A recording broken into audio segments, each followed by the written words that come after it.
heritage. For more, SMS autocorrect to 22922 or visit autocorrect.heritageinsurance.co.ke. Welcome to IHTI, where we transform vision into reality. If you are interested in making a career in hospitality, IHTI is the place to be. We have partnered with the American Hotel and Lodging Educational Institute Ahley to become the first hospitality training institute in the region to offer Ahley's 2-year diploma course in food and beverage management. We have also partnered with Kwetu Hostels to provide affordable purpose-built student accommodation. For more information on our programs, please log on to www.ihti.net or call us on 0728 787088. Recruitment for the September intake is ongoing. IHTI, creating the professionals club.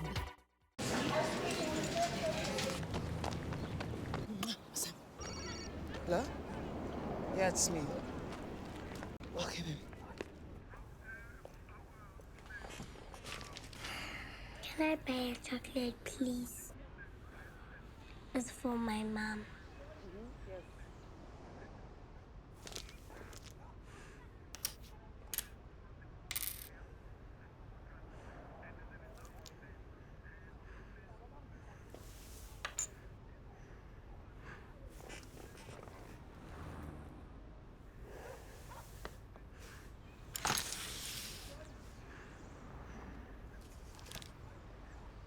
Hey,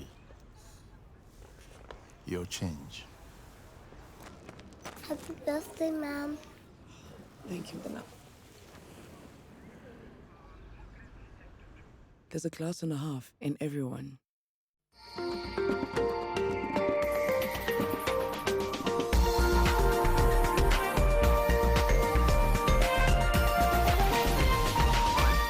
This is NTV.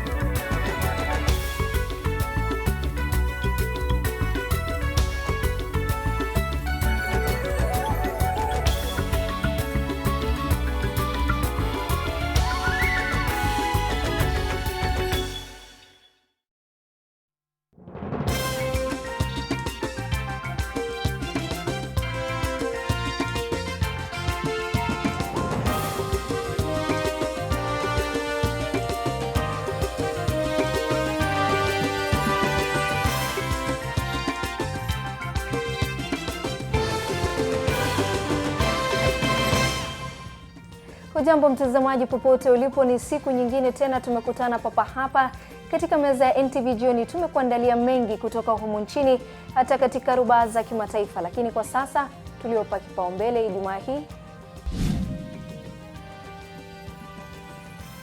Mwili wa Ken Okoth utachomwa kesho, huku Ann Thumbi na mwanawe wakiruhusiwa kuhudhuria.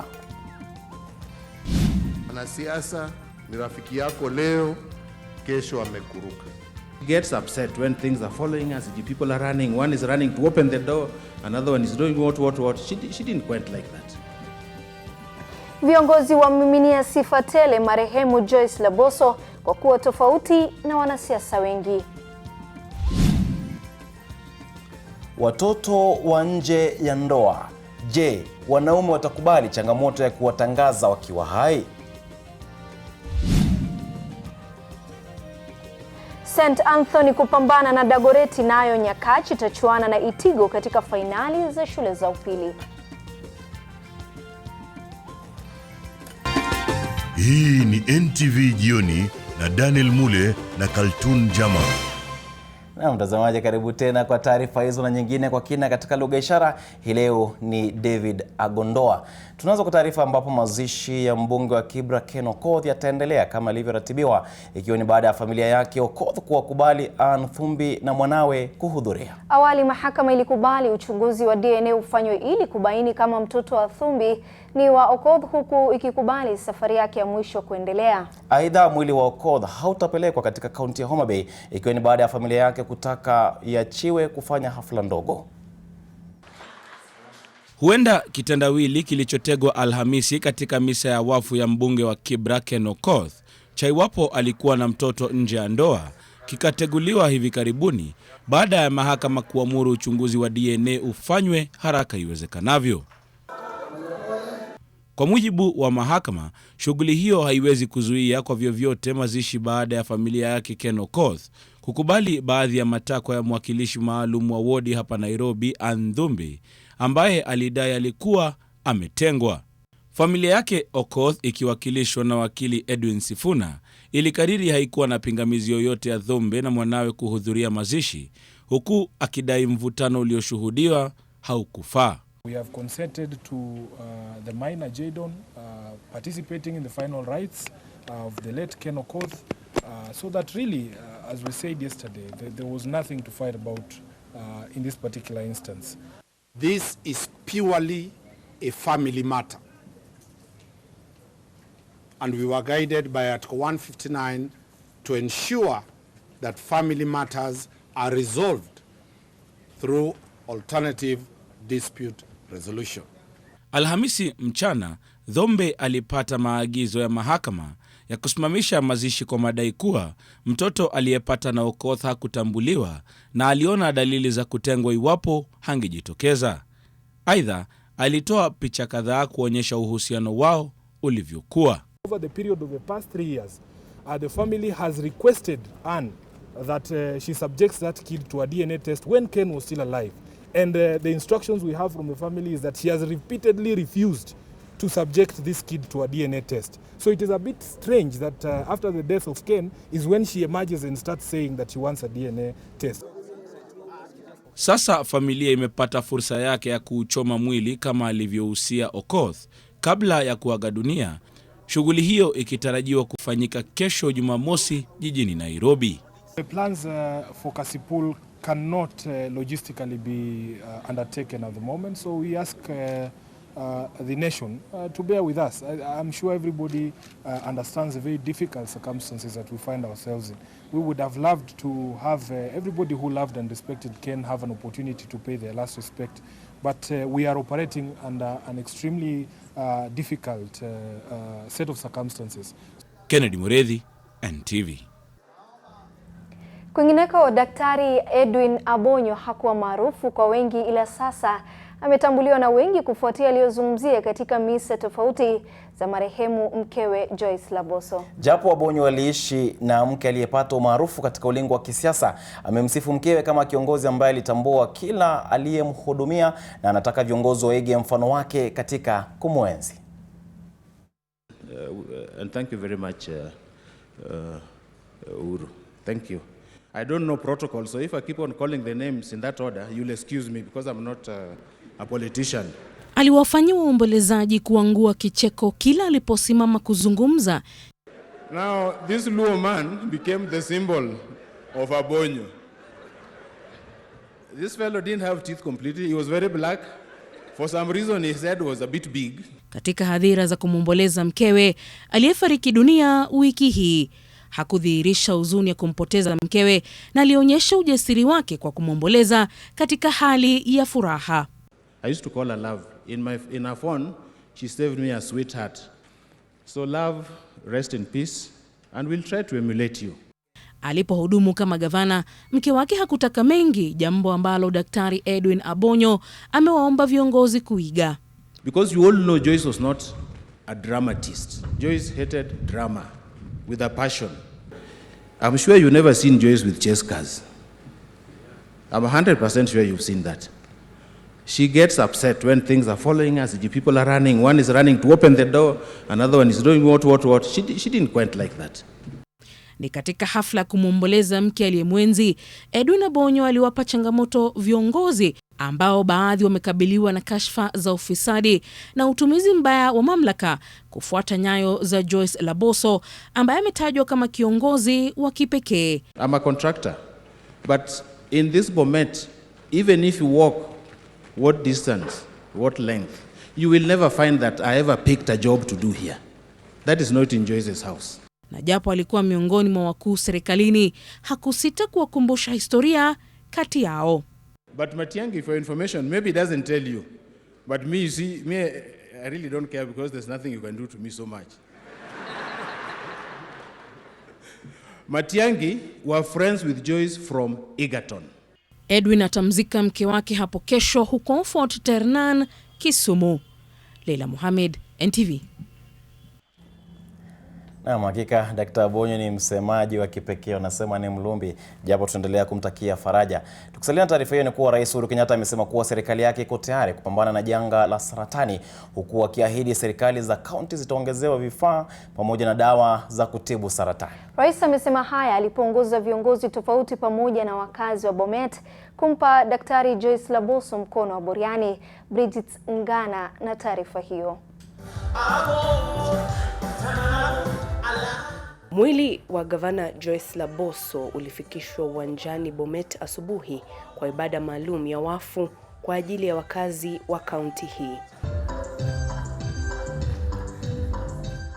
Rais Uhuru Kenyatta alikiri kuwa saratani imekuwa jinamizi kwa Wakenya wengi na ipo haja kukabiliwa kwa hali na mali.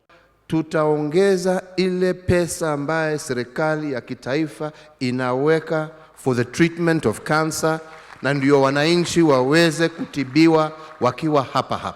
Hata hivyo, rais amewataka Wakenya wabadilike. Hii ugonjwa haikuweko hapo mbeleni, lakini pia tabia zetu pia kama Wakenya sio zile zilikuwa za zamani. So lazima tuangalie what is it that we do today that our forefathers never did that is causing this disease to spread as fast as it is in our country. Huku rais akimtaja mwenda zake Laboso kama rafiki wa dhati, viongozi wengine wamemuenzi kama kiongozi bora wa siasa za upatanishi. The attendance by members of parliament from both houses present today, this is testament that indeed herein lies a great leader whom they all cherished and would want to emulate. We have tested what women leadership can do in our country. And therefore, going into the future, there should never be a discussion about how to reduce women leaders. The only discussion there can be is about how we can have more women leaders in our country. Hayo ya kijiri, wakazi wa Bomet wanajiandaa kuendelea na safari ya Laboso kupitia naibu gavana Hilary Barchok, ambaye atakuwa gavana wao wa tatu. She was an exemplary person. In fact, I was telling the teachers that I wish you had told me this a long time ago. Maybe I could have behaved a little bit differently, but not so much. I could probably have added a little bit of spice, but she was good. Very, very good person. They gave me that thing and I'm going to keep it as a monument. Hopefully, God willing, I'll probably put a nice place for her where we are going to bury her home. Everybody who was there was getting the same cell, and I don't think it's a long-term thing, and it costs 6 million shillings to do it. And most of those people really don't have so much money. They probably have to sell something to get that. Please take it as a very serious thing for Kenya. People are dying. Hatimaye wakazi wa Bomet wameweza kumpa buriani gavana wao marehemu Joyce Laboso ambaye anatakiwa kuzikwa nyumbani kwake Fort Ternan Jumamosi. Changamoto kuu ni kwa naibu gavana Hilary Barchok kama ataweza kufuata nyayo za Laboso kikamilifu. Bridget Ngana, NTV, County ya Bomet. Wakati huo Rais Uhuru Kenyatta amewasuta wanasiasa nchini kwa kuwa vigeugeu mbali na kutojali maslahi ya wananchi. Wakati huo naibu wa Rais William Ruto amepinga wito wa kutaka kupunguza idadi ya nafasi za wanawake katika uongozi hapa nchini. Haya yamesemwa huku kiongozi wa upinzani Raila Odinga akishikilia kuwa Wakenya wanafaa kupewa fursa sawa ya maendeleo. Rais Uhuru Kenyatta, naibu wa Rais William Ruto na kiongozi wa ODM Raila Odinga ni miongoni mwa viongozi waliohudhuria ibada ya wafu ya marehemu gavana wa Bomet Joyce Laboso. Baadhi ya viongozi walioandamana nao hawakusita kuzungumzia msuko unaoshuhudiwa katika chama cha Jubilee, wakitaka mirengo ya tangatanga na kieleweke izikwe katika kaburi la sahau. By the way, me, I don't know about that Kieleweke and Tangatanga myself. I only hear. Because I have never gone to a meeting where people are saying tukae hapa to Tangetange or tukae hapa to Elewane. ama tusielewane.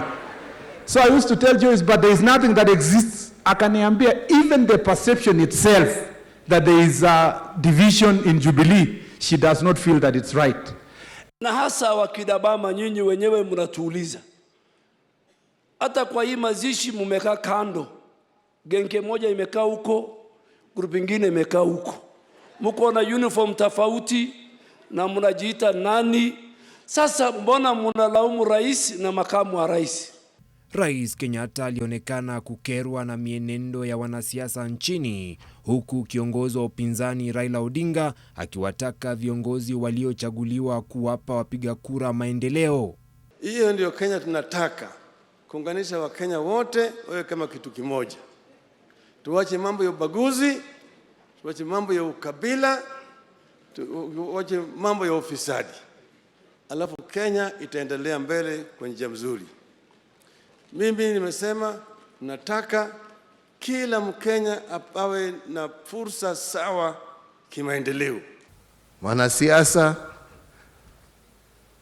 ni rafiki yako leo, kesho amekuruka. But Joyce is somebody who was a politician, a great leader, and a very, very good friend. Mswada wa punguza mizigo wa Third Way Alliance unaolenga kupunguza idadi ya wabunge kutoka 416 hadi 147 umeonekana kutomridhisha naibu wa rais, hasa kuhusiana na nafasi za wanawake. We have tested what women leadership can do in our country. And therefore, going into the future, there should never be a discussion about how to reduce women leaders. Vincent Odur, NTV.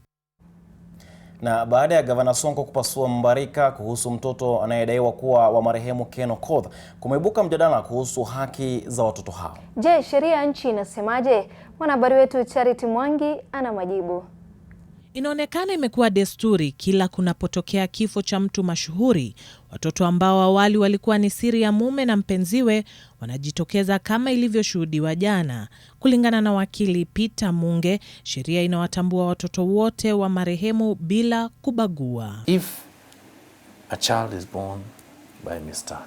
Kamau as a father, that child has a right to that name. It doesn't say that there must have been a marriage between the mother and the father.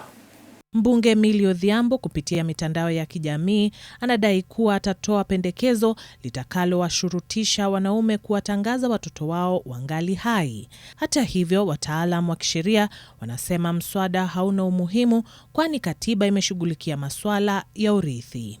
And what she needs to ask herself, does she see herself going through that bill, even the first reading, right?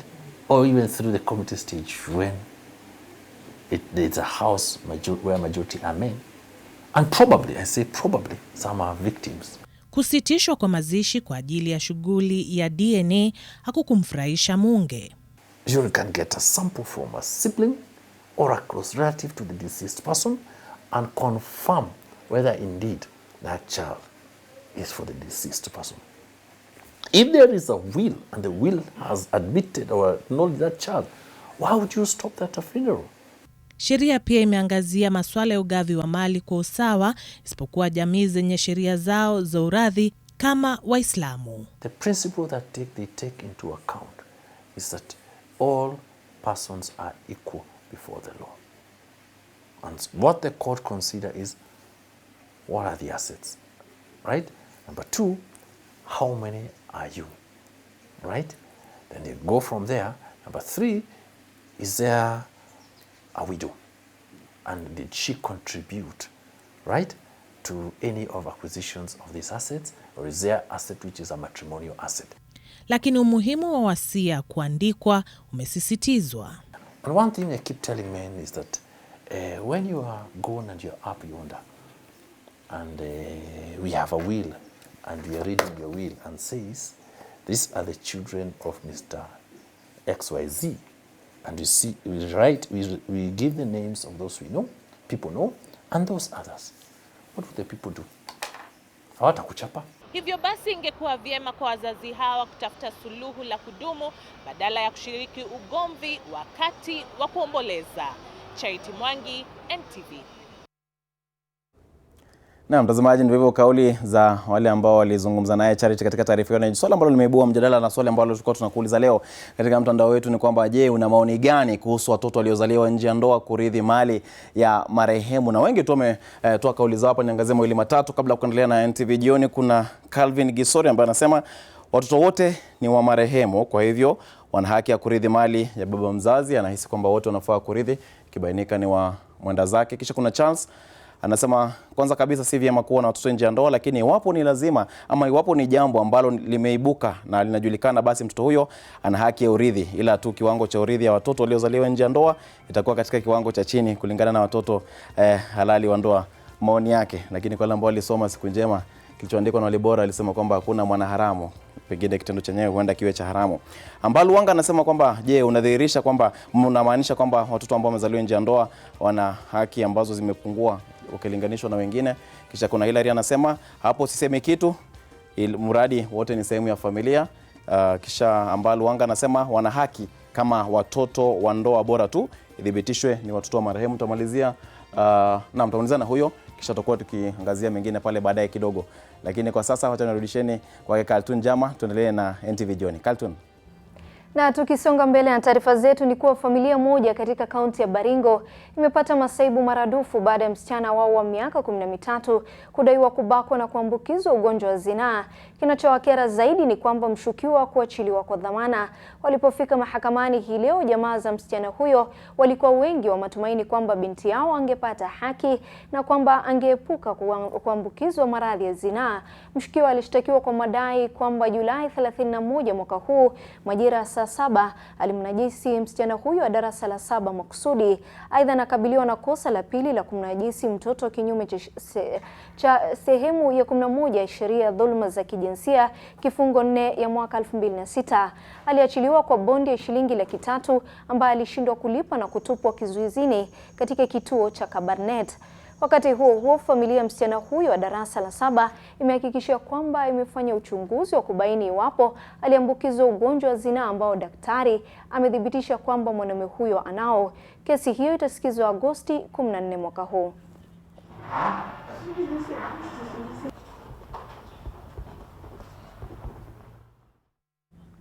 Mtazamaji, tunakwenda mapumzikoni katika awamu ya kwanza katika meza ya NTV jioni. Tunakwenda mapumzikoni, tutakaporejea taarifa zaidi papa hapa, basi usiondoke.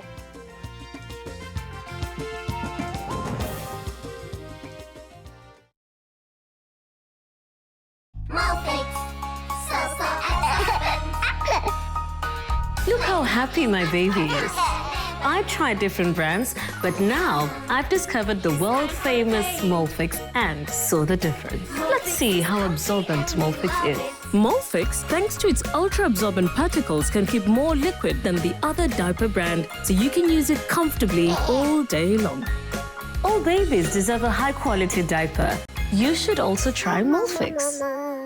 AMG Realtors brings you Kikopay Ridge. 8th acre parcels located just 5 minutes drive from Nairobi-Nakuru Highway. Accessible at the popular Kikopay stopover. Kikopay Ridge enjoys beautiful views of Lake Elementaita. Buy now at 350k and save 50,000 shillings. Installments price is 400,000 shillings. Book with 50k, balance in 4 months. Join us on our open day on 3rd August and this beautiful puppy might be yours. SMS Kikopay to 40299. AMG Realtors. Integrity.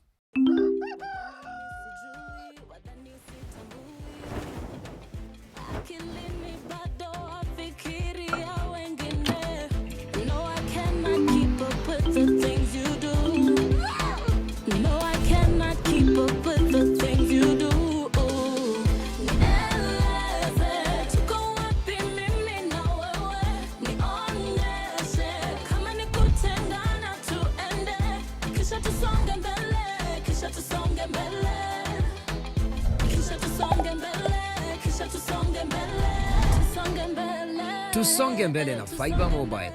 Get a fiber SIM card today and enjoy Tusonge Mbele bundles at affordable prices.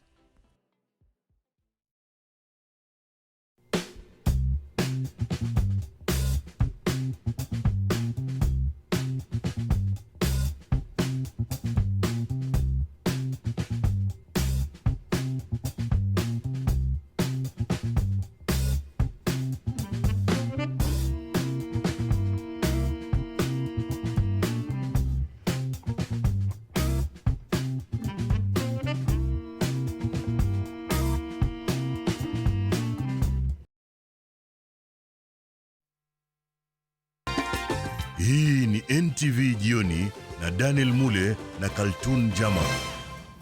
Na mtazamaji, karibu tena, tunaendelea na NTV Jioni. Wanasema dawa ya deni ni kulipa. Basi Rais Uhuru Kenyatta leo amepokea zawadi ya kipekee ya tausi 4 kutoka kwa Rais John Pombe Magufuli wa Tanzania. Balozi wa Tanzania humo nchini Daktari Pindi Hazarachana aliwasilisha tausi hao katika ikulu ya Nairobi kwa niaba ya Rais Magufuli. Akipokea zawadi, Rais Uhuru Kenyatta alitoa shukrani zake za dhati kwa Rais Magufuli, akisema tausi hao ni ishara ya undugu, upendo na ushirikiano uliopo kati ya mataifa ya Kenya na Tanzania na Afrika Mashariki kwa ujumla. Kwa upande wake, Balozi Hazara alisema zawadi hiyo ni ishara ya kutakiana kheri kutoka kwa Rais Magufuli. Rais Kenyatta alitumia ujumbe kwa Rais Magufuli kuwa atawatunza tausi hao na pia kuendeleza ndoto ya Kenya na Tanzania ya kudumisha amani na ushirikiano miongoni mwa mataifa yote ya kanda ya Afrika Mashariki na Kati. Hawa ni ndege tausi wazuri, na kule Tanzania tunawatumia kama trophy za serikali. Ni alama ya upendo, alama ya mshikamano, alama ya umoja wenu. Tausi 4, me 2 na ke 2, lakini sambamba na hiyo pia na ujumbe maalum kutoka kwa ndugu yako Mheshimiwa Magufuli. Naomba pia nikukabidhi Mheshimiwa. Sema asante. Uhusiano wetu Kenya na Tanzania uendelee kudumu. Undugu wetu uwe mazao ambao watoto wetu wataweza wafaidike naye, na nikuhakikishie ya kwamba kama Wakenya sisi hatuwatambui nyinyi kama nchi jirani. Sisi tunawatambua Watanzania kama ndugu na dada wenzetu wa Kenya.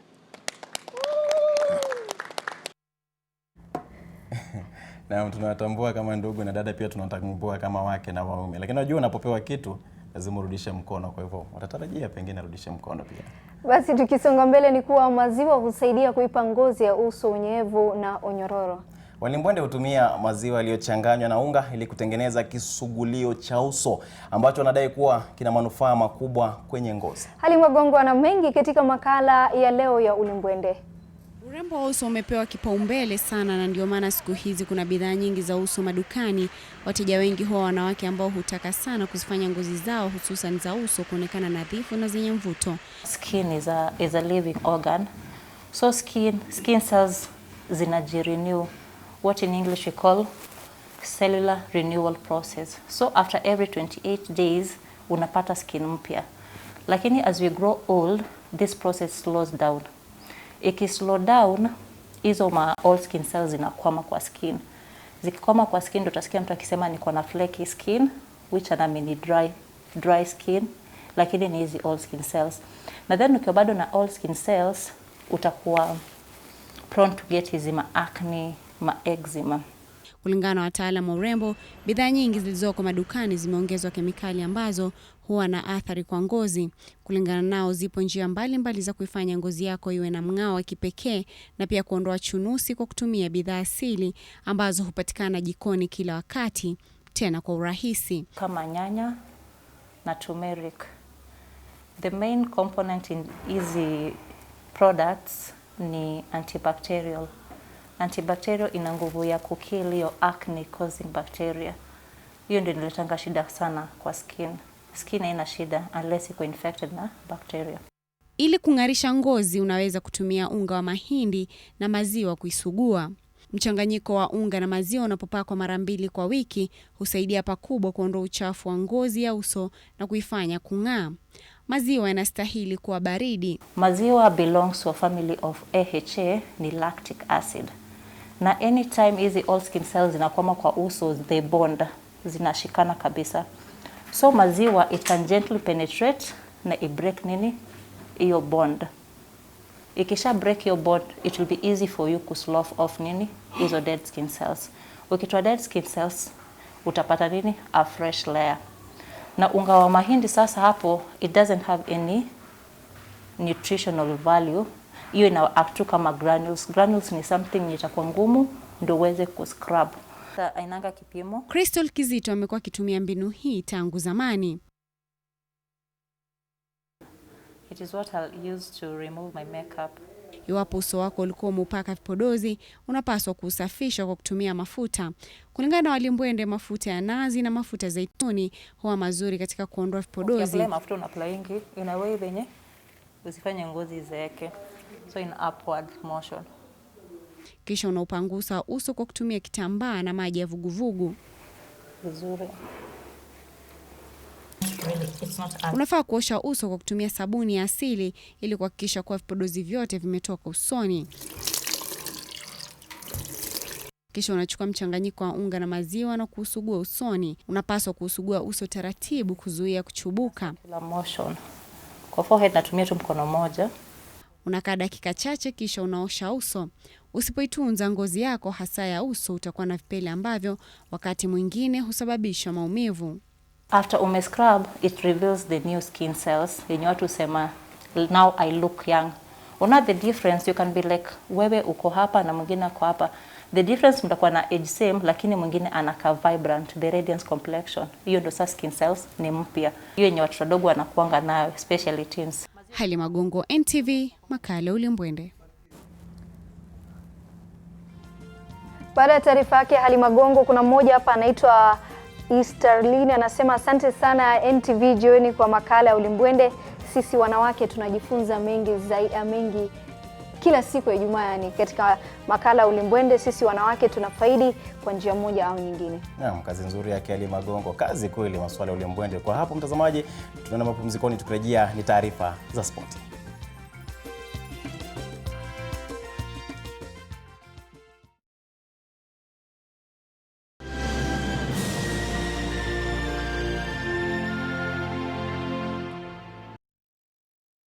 Konza Greens is the only controlled residential development within Konza Techno City buffer zone. Secure your future today.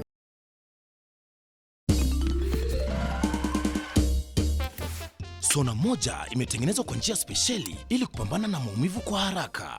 Sona moja ina aspirin kama kiungo. Sona moja, kitulizo kamili. Maumivu yakizidi, pata ushauri wa daktari.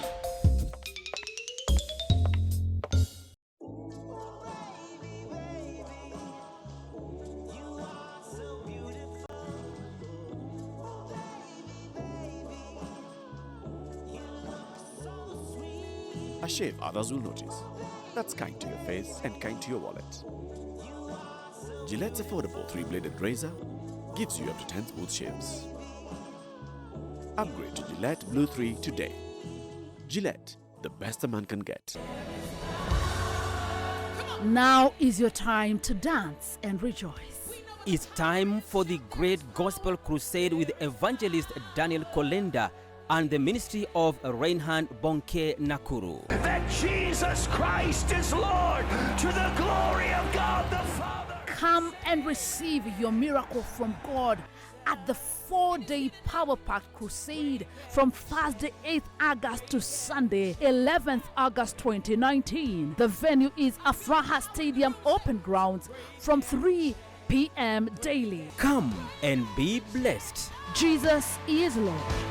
First time ever from Downy. Its new formula boosts freshness, releasing perfume bubbles that burst with every move, giving me better freshness than a detergent on its own, so that my son and I are always ready for celebration. There's no laundry without Downy.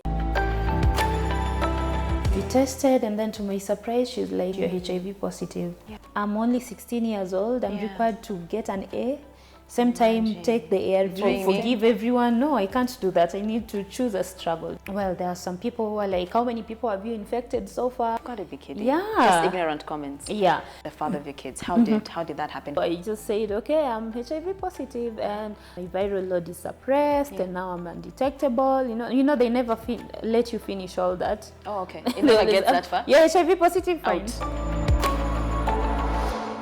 AMG Realtors brings you Kikopey Ridge, 8th-acre parcels located just 5 minutes drive from Nairobi-Nakuru Highway. Book with 50K, balance in 4 months. AMG Realtors. Integrity.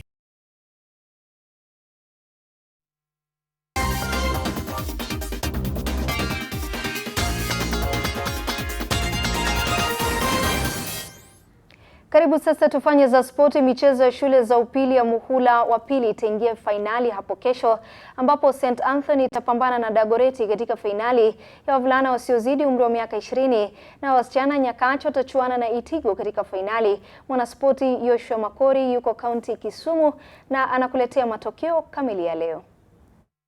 Mechi ya nusu fainali ya pili ya wachezaji wasiozidi umri wa miaka 20 kati ya Ebwali ya magharibi mwa Kenya na St Anthony Kitale ya Bonde la Ufa imetamatika dakika 90 uwanja wa Moi Kisumu ikiwa 0-0. Kwa sasa inaingia awamu ya 15 bora ndio itimie dakika 120.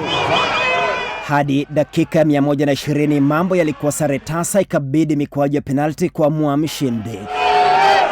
St Anthony ilifunga mikwaju 6 nayo Ebwali 5. St Anthony Kitale itakutana fainali na Dagoretti ya kanda Nairobi ambaye ilitema nje Volleyball Sat ya eneo la kati mwa nchi. Ilishinda mabao 3-1 katika nusu fainali ya kwanza iliyokuwa katika uwanja huu wa Moi Kisumu. Itakuwa fainali ngumu, tutawatumbuiza watu, lakini kitenye najua kawa na St Anthony takufa dakika ya mwisho na tuweze kuibuka kuwa washindi. Lakini mwaka huu wamerekebisha katika viungo vyote. Matarajio yangu ni kikombe irudi Nairobi ya wavulana.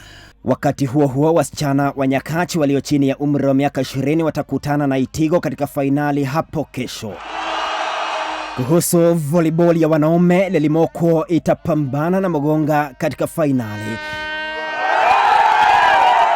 Upande wa kinadada, mabingwa tetezi kwa Nthanze watapambana na Cheptili kwenye fainali.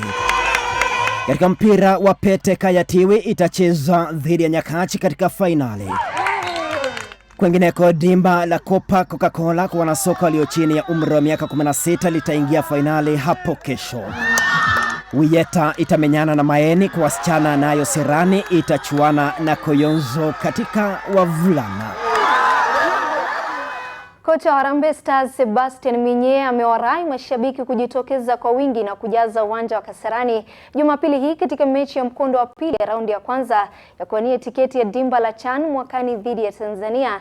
Katika mkondo wa kwanza, Kenya ilitoka sare tasa mjini Dar es Salaam. Minye ameimarisha safu ya mashambulizi kwa kuita kambini mashambulizi Boniface Mushiri wa Tusker na Kevin Omondi wa Kakamega Homeboys. Mshindi wa mechi kati ya Kenya na Tanzania atachuana na Sudan katika raundi ya pili na ya mwisho ya kufuzu kwa mchuano wa CHAN utakaokuwa mwakani huko Cameroon. Kenya imepania kuandika historia ya kufuzu kwa mara ya kwanza tangu mchuano wa CHAN unaoshirikisha wachezaji wa ligi za nyumbani uanzishwe. Taarifa hiyo ya Harambee Stars ya vijana wa Sebastian Minye ndipo natamatisha taarifa za NTV jioni, lakini kabla ya hapo nampisha mwenzangu Daniel Mule aweze kutuambia kauli tofauti kutoka kwa watazamaji wetu. Na nami Kaltuna haraka upesi kuangazia mtandao wetu wa kijamii. Kuna mengi ambayo wamesema kuhusiana na taarifa zetu za leo, lakini nitaangazia tu swali letu la siku ambapo tulikuuliza, je, una maoni gani kuhusu watoto waliozaliwa nje ya ndoa kurithi mali ya marehemu? Kauli ya mmoja hapa anajiita nani huyu? Caleb Chauro, sijui mbona mtambo umeamua kwamba leo ufanye kazi, lakini naam, ndivyo hivyo. Caleb Chauro anasema watoto wote wana haki sawa mbele ya baba yao.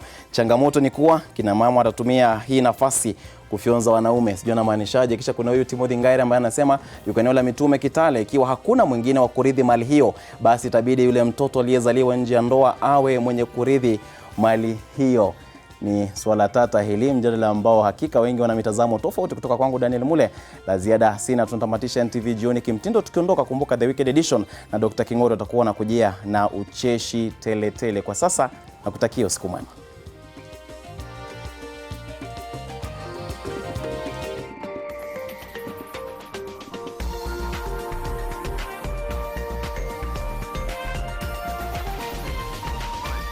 This is NTV.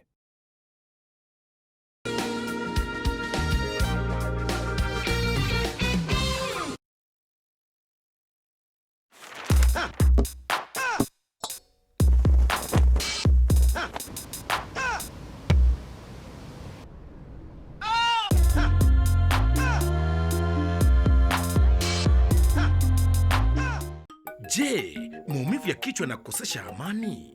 Kaluma Strong hutuliza maumivu ya kichwa, maumivu ya mwili na hata huondoa joto jingi mwilini. Kaluma Strong ina aspirin kama kiungo. Maumivu yakizidi, muone daktari. This August 16th, join us for a night of praise and worship as the 3 times Grammy Award winners Soweto Gospel Choir perform live at Sitam Karen. Grab your tickets now for only 2,000 bob on www.ticketsasa.com and get ready for a worship experience like never before. Also performing will be Paul Clement from Tanzania, Pitson, Evelyn Wanjiro, Karura Voices, Nikita Kering, Redforth Chorus and Spellcast Choir. Proudly brought to you by Aster Eden Planners and NTV. Nation FM. More music and less talk. Nairobi 96.3, Mombasa 101.5, Meru 93.9, Nyeri 104.9, Eldoret 102.7, and Nakuru on 97.7. Follow us on social media on Facebook at Nation FM, Instagram at Nation FM, and on Twitter at Nation FM KE. Nation FM. More music and less talk.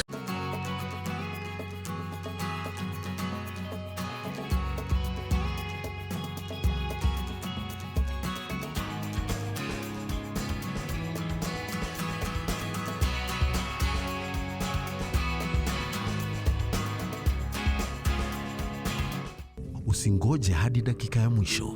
Pimwa kwenye hospitali ya serikali. Matibabu inapatikana bila malipo. TB inakinga na tiba.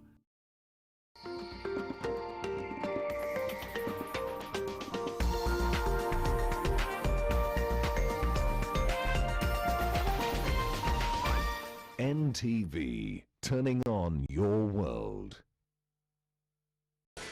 The following program has been rated PG. It may contain scenes unsuitable for children under the age of 10.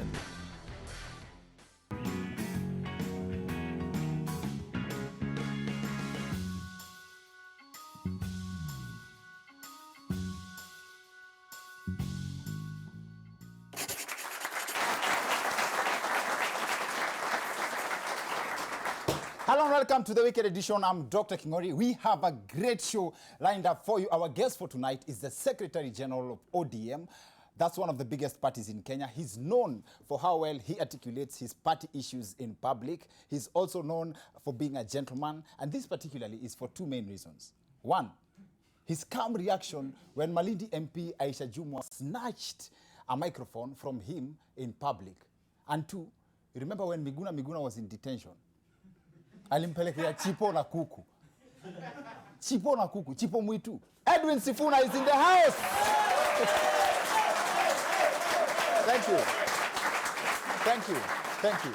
Asante sana. Before we get to that part of the show, first of all, thank you for joining us and a warm welcome and a warm shout out to the notification gang. Kama kawaida, we have so much to talk about. First off, this Kitengela pastor has put Kenya on the map this week after he invited Jesus to talk to his people, literally. Pastor Julius Motiso, welcome, Pastor, welcome. God bless you. Let us appreciate Pastor Motiso as he comes to interpret for our preacher tonight. Thank you, welcome. Kwani Yesu ni nani? This was really something. How did they even hype that up? Leo ni leo na kuambia Bwana amekuja na hajatumana. Yes. Wapendwa, Jehova mwenyewe yako ndani ya nyumba siku ya leo. Wapi ile shetani ilikuwa inasema pasta anakula pesa ya kanisa? Na ushindwe katika jina ya mgeni wetu wa leo. Amen. I wouldn't be shocked if there are people who actually believed that that was the real Jesus.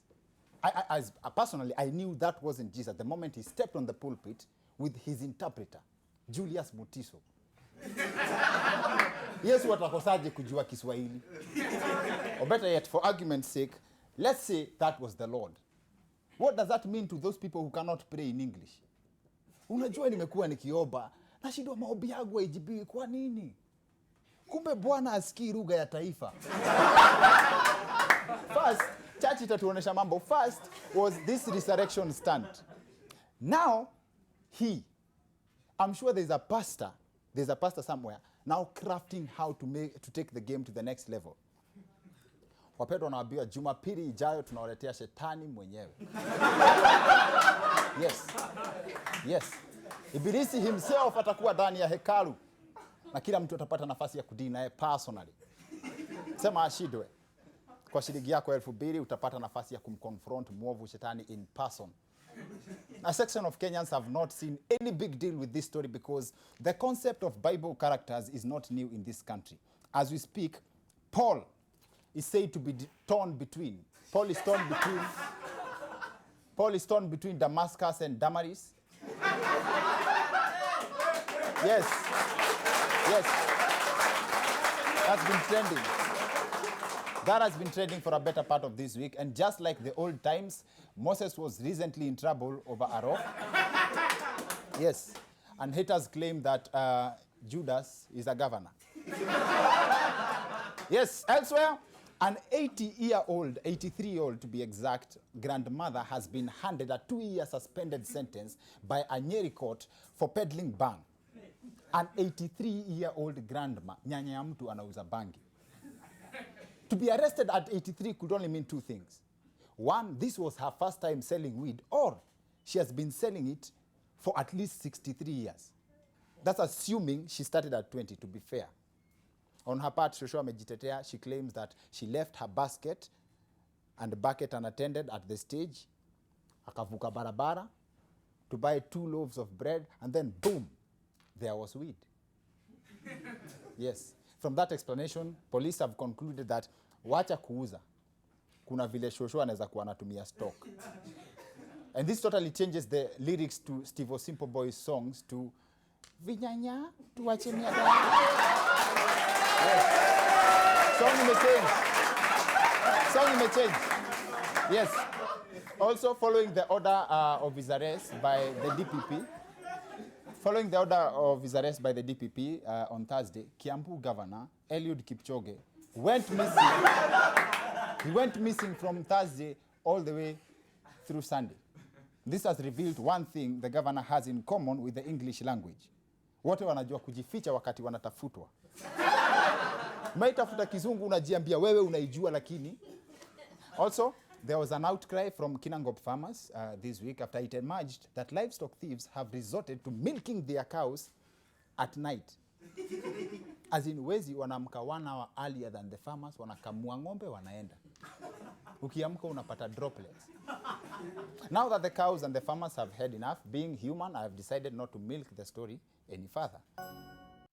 Now, the subject of our show tonight is a matter of public interest. Sivyoja Mahakamani may be entertaining as a program, but very painful for the people who go through such experiences in real life. One of the most famous complaints about our judicial process is adjournment of cases. The most basic explanation would be to this, the most basic ile explanation rahisi kabisa ni unahitajika kwa court kesho ndio jaja kuambiwa kuja next year but 1, unakuja next year but 1 ndio ambiwa kuja February next year but 2, unakuja February next year but 2, unaambiwa kuja July 32nd, unakuja hiyo siku unaambiwa jaja ameretire, kesi yako inaanza tena.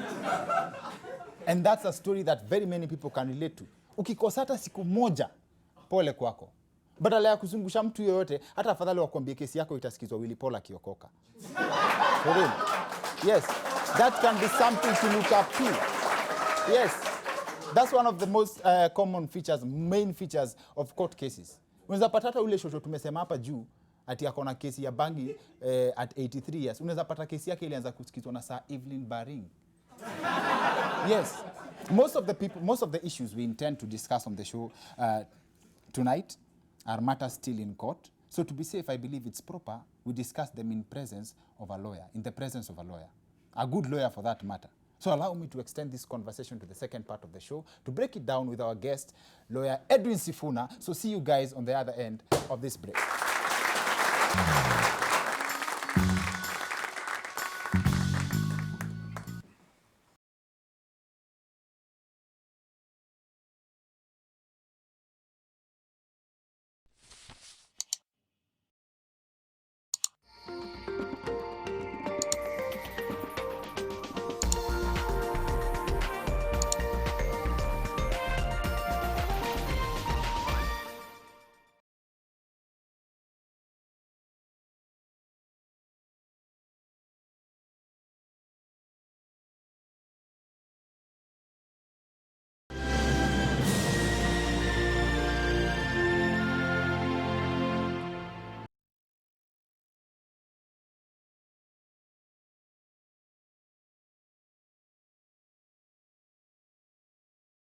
Konza Greens is the only controlled residential development within Konza Techno City buffer zone. Secure your future today.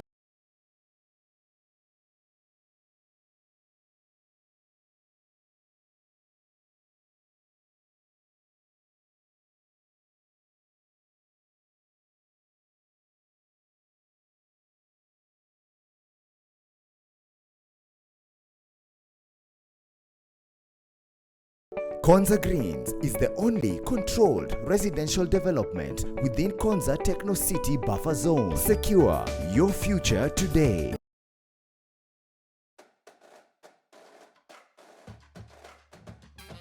What do you do to keep your Subaru driving like a Subaru? Performing like a Subaru, handling like a Subaru. You need a strong lubricant partner. This partner for us is Total Quartz Engine Oil. It truly complements the work done by our skilled technicians, coupled with Subaru genuine parts and years of experience. With Total Quartz Engine Oil, we are confident that we can deliver on Subaru's core DNA of engineering excellence. Because of our strong partnership with Total, the center of the action. The security forces who took part in this operation. Police are not taking anything to chance. Moves you to the heart of the story to witness and record history. Rendering the declared results null and void. Telling the story of Kenya. The growing importance of border in Mandera. Matatus will be on strike. And beyond. The politics in the United States capital. It is the 7th edition of the Global Education taking place in Dubai. When it comes to business, we crunch the numbers and unpack the detail with the latest information for your investment decision. It's time to say goodbye to this note and karibu to this note. In order for the manufacturing sector to be elevated from the ground. Despite the government's promise to create at least 1.3 million jobs. Moves you fast past the planes and trucks to bring you the triumphs and joys of our great men and women. Moving stories that touch our hearts. I didn't know that I could go back to school. The Back to School program has brought hope to these young mothers. NTV News. News that moves you.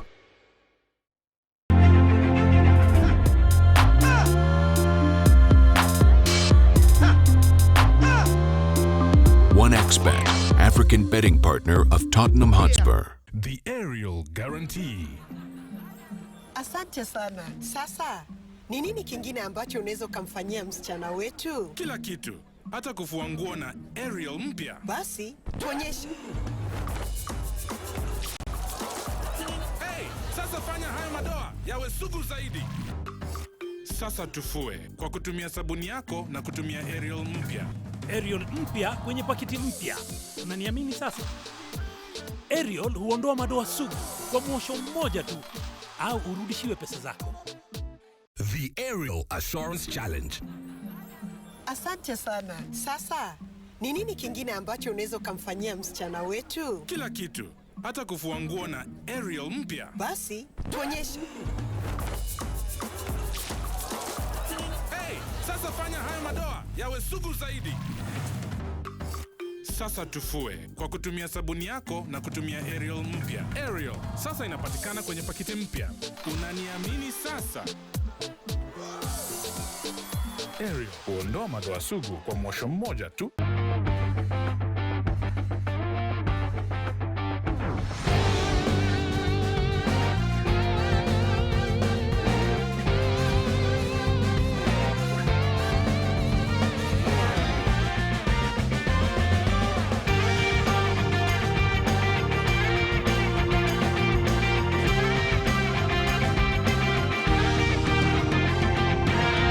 Super Loaf, slices of life.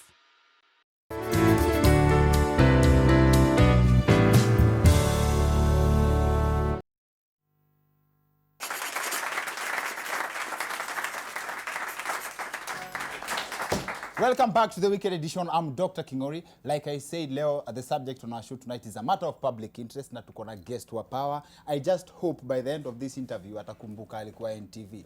Edwin Sifuna, ladies and gentlemen. Karibu sana. Asante. Karibu sana kwa show. Asante. Before hata tuingie kwa subject. Naam. Acha ni digress kidogo tu. Yeah. Ulipelekea Miguna chipo na kuku. Yeah. Chipo na kuku. Chipo na kuku, when someone is being tortured, how does that help the situation? First of all, hiyo time ilikuwa noma. Tulikuwa tumepelekwa place nyingine hapo inaitwa Githunguri. Githunguri. Huko ndio Miguna alikuwa ameshikiwa. Huko ndio Miguna alikuwa ameshikiwa. Na ile ni situation huwezi taka hata wewe mwenyewe ujipate ndani, unajua. Okay. Cause si believe ati tunaishi na country kuna rule of law. Ile ukishikwa na karau wakili wako kienda kotini wachukue order waseme huyu jamaa achiliwe, watafuata hiyo order. Yeah. So you can imagine hiyo day mimi nilikuwa wakili wa first kufika pale. Unajua sasa NASA ilikuwa na wakili wengi. Lakini wale mabuda hawezi anza kufukuzana na makarau wakianza kukimbizwa watu huko kwa mabanana sijui wapi huko. But tuliona baba. So sisi vijana ndio si utumwa. Yeah. So hao mabuda wako huku Nairobi wanachukua order. Wametumana order imeshapatikana, sisi vijana ndo tunaserve huko, tunaambia sasa achilieni huyu jamaa. Alafu wanamkatalia. Unajua walimchukua home sijui 5:30. Alikuwa jamaanga day mzima. So ilikuwa tu kitu humanitarian na hata haikuwa ati ni story, ilikuwa ati itoke nje ama ati tuiongelee. Lakini vile ilifika time yani Miguna alikuwa anatutusi daily.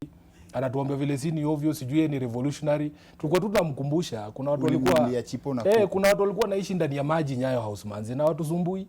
Na watu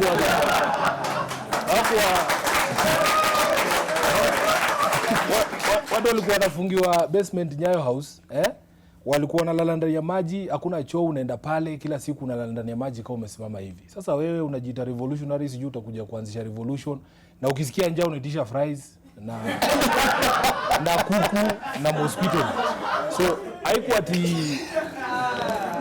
kitu ilikuwa tuzungumzie. Sio wewe ulivolunteer kupeleka fries. Unajua time nyingine mtu uchoka kusikia yani hata mtu ulitoa kwa ngori yani bado anakutusi. Unaona?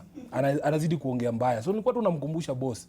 Kwa si revolutionary kina Samora Machel kina hawa Che Guevara walikuwa wanalala huko kwa msitu na huko hakuna kuku na chips. But alifight sana. Alifight ati hakuna chips na kuku au usiongee hivyo. So si wewe ulivolunteer, ni Miguna aliitisha. Ni aliitisha. Na sasa unajua on a humanitarian basis buda kama huyo akianza kulia juu ya jamanga manze. Unajua pia check. Sipi cha poa.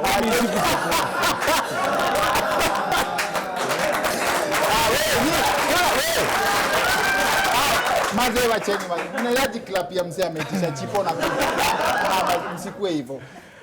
Azini. Yeah. Umeifikiria hiyo kuentertain hiyo thought process after hiyo torture yote alipitia uitishe chipo na kuku?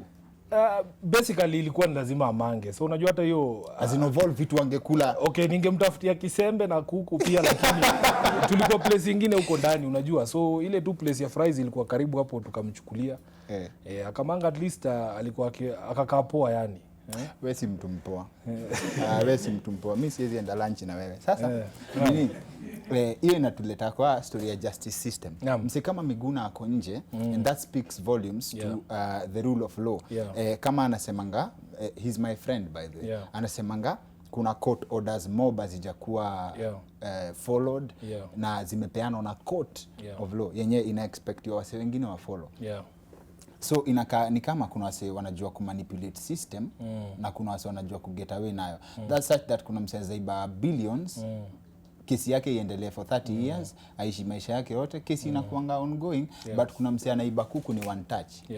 Actually unajua hiyo kesi ya Miguna huwa sad sana because by the time hata alikuwa deported tulikuwa na orders kama 7 za koti different yani unajua, na kama wakili it is very frustrating because sasa sisi job yetu kwa tunakufa na koti. Kama kuna msee anadhulumiwa, the only option uko nayo ni kwenda kotini umchukulie order. Na the entire legal system na rule of law ina depend on the fact that wale watu wanapewa hiyo court order lazima waiobey. So hata ilikuwa funny sana juzi nimeona wakili mwenzangu tulikuwa anafanya hiyo kesi ya Miguna na yeye anaitwa Havi. Akicheka sasa anakuta AG, huyo jamaa alikuwa AG sasa hizi amerudi practice.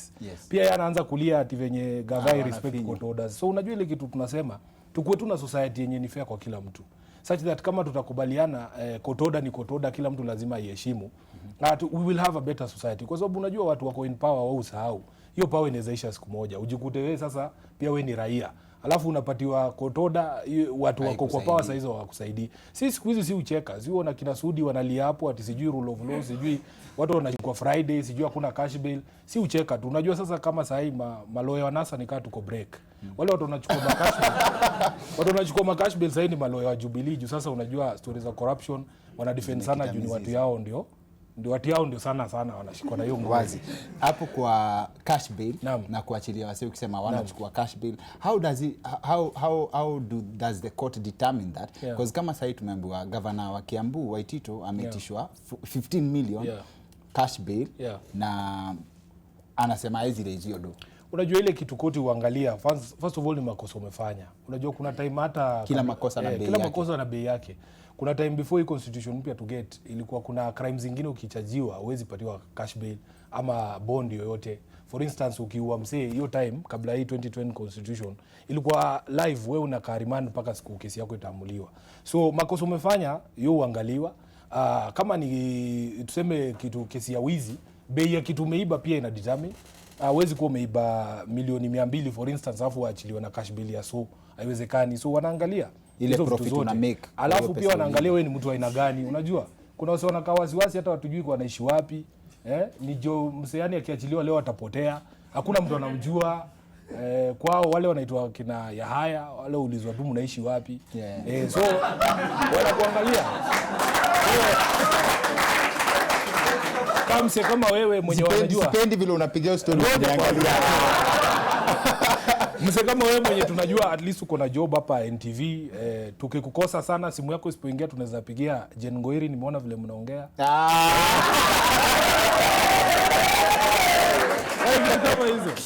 Vitu kama hizo unacheki. So alafu wana determine huyu jamaa cash bail yake itakuwa do fulani.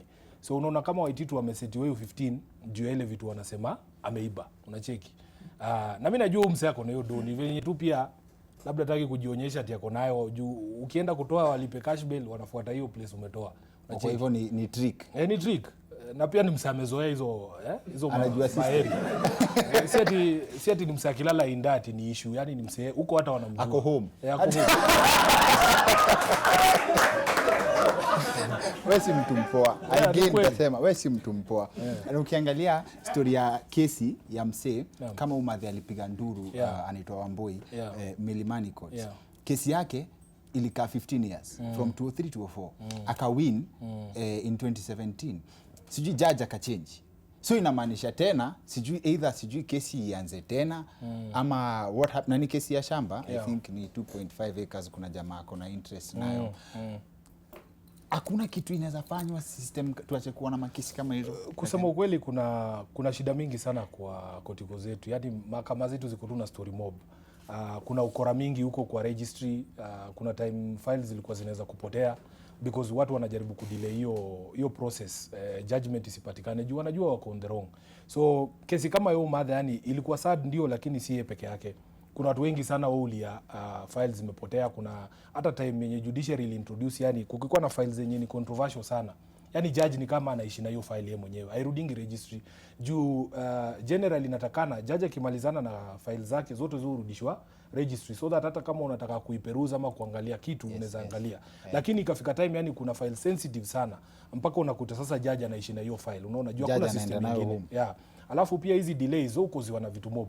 Mi by the way na agree na some of the criticism tunasikia, na kuna msemoja hapa ametuuliza anasema pia lawyers tuko na part ya kuplay, because hizi ni stakeholders wakubwa sana kwa hiyo justice process. So unakuta lawyers have a role to play kuhakikisha kwamba kesi inaenda haraka. Juzi muona koti fulani ikilemea wakili fulani, sitaki kumtaja, juu siku za hearing kukuja kwa hiyo story. Siku za hearing anadai mgonjwa. Umecheki kama saizi judiciary inajaribu kutoa hizo vitu. Kuna vitu wamejaribu kupitisha, wanasema mtu akwe na adjournments kama 3 unapatiwa, unaambiwa hii ni final adjournment. Lakini unajua kuna vitu zingine huwezi control. For instance, mseki claim ni mgonjwa, unaona? Yes. Hawezi argue na daktari yake. Unacheki hiyo ndio kitu moja.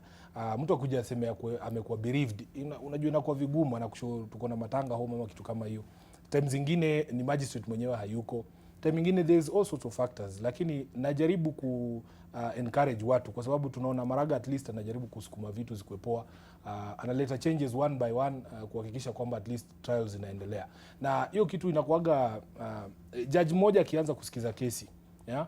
Alafu tuseme apigwe transfer juu sahi kama policy iko uwezi maliza station moja miaka 3. Pia wanajaribu kupunguza hiyo story ya watu kujuana. Unajua ukiishi pale sana unakuwa nikaa wewe ni mwenyeji pale, watu wanaanza kuapproach mnawasha nao sijui nini.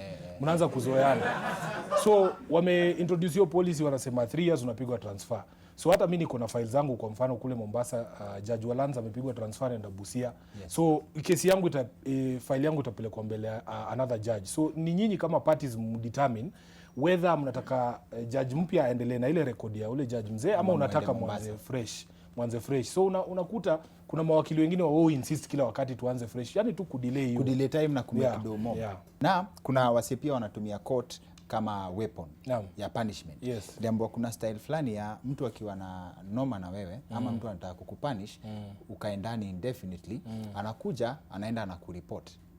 Akisha kureport anakuacha unaekwa ndani kidogo, azini unaekwa tu ndani alafu anaenda.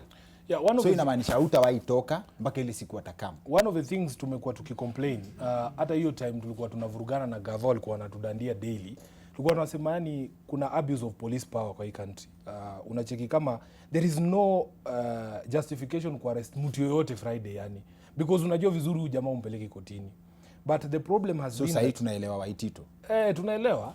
So the problem has been that unajua public wao furahi sana. Yani wao furahi sana wasikie tu mtu amelala ndani. Kuna utamu fulani. Kuna utamu fulani tu sijui inatokanga wapi. Wasikie tu yani kama hiyo time kulikuwanga na story mob za hate speech nini. Wakadandia yani hata kina madha kama Florence Mutua. Yani watu hata wakisomewa charge sheet kotini watu wanacheka juu. Yani I make sense yoyote. Lakini the fact that tunataka kupigana na hiki tunaita hate speech. Unacheki wote wanasundwa ndani. In fact Waititu walikuwa mmoja wao hiyo time, kina Junet wakalala pangani for 6 mwenyeji huko. So unakuta watu wanafurahi tu kwa sababu wamesikia mtu ameshika amelala ndani. And also it comes from the realization of the public that sometimes probably we will not get a conviction at the end of the case. So we will take what we will get.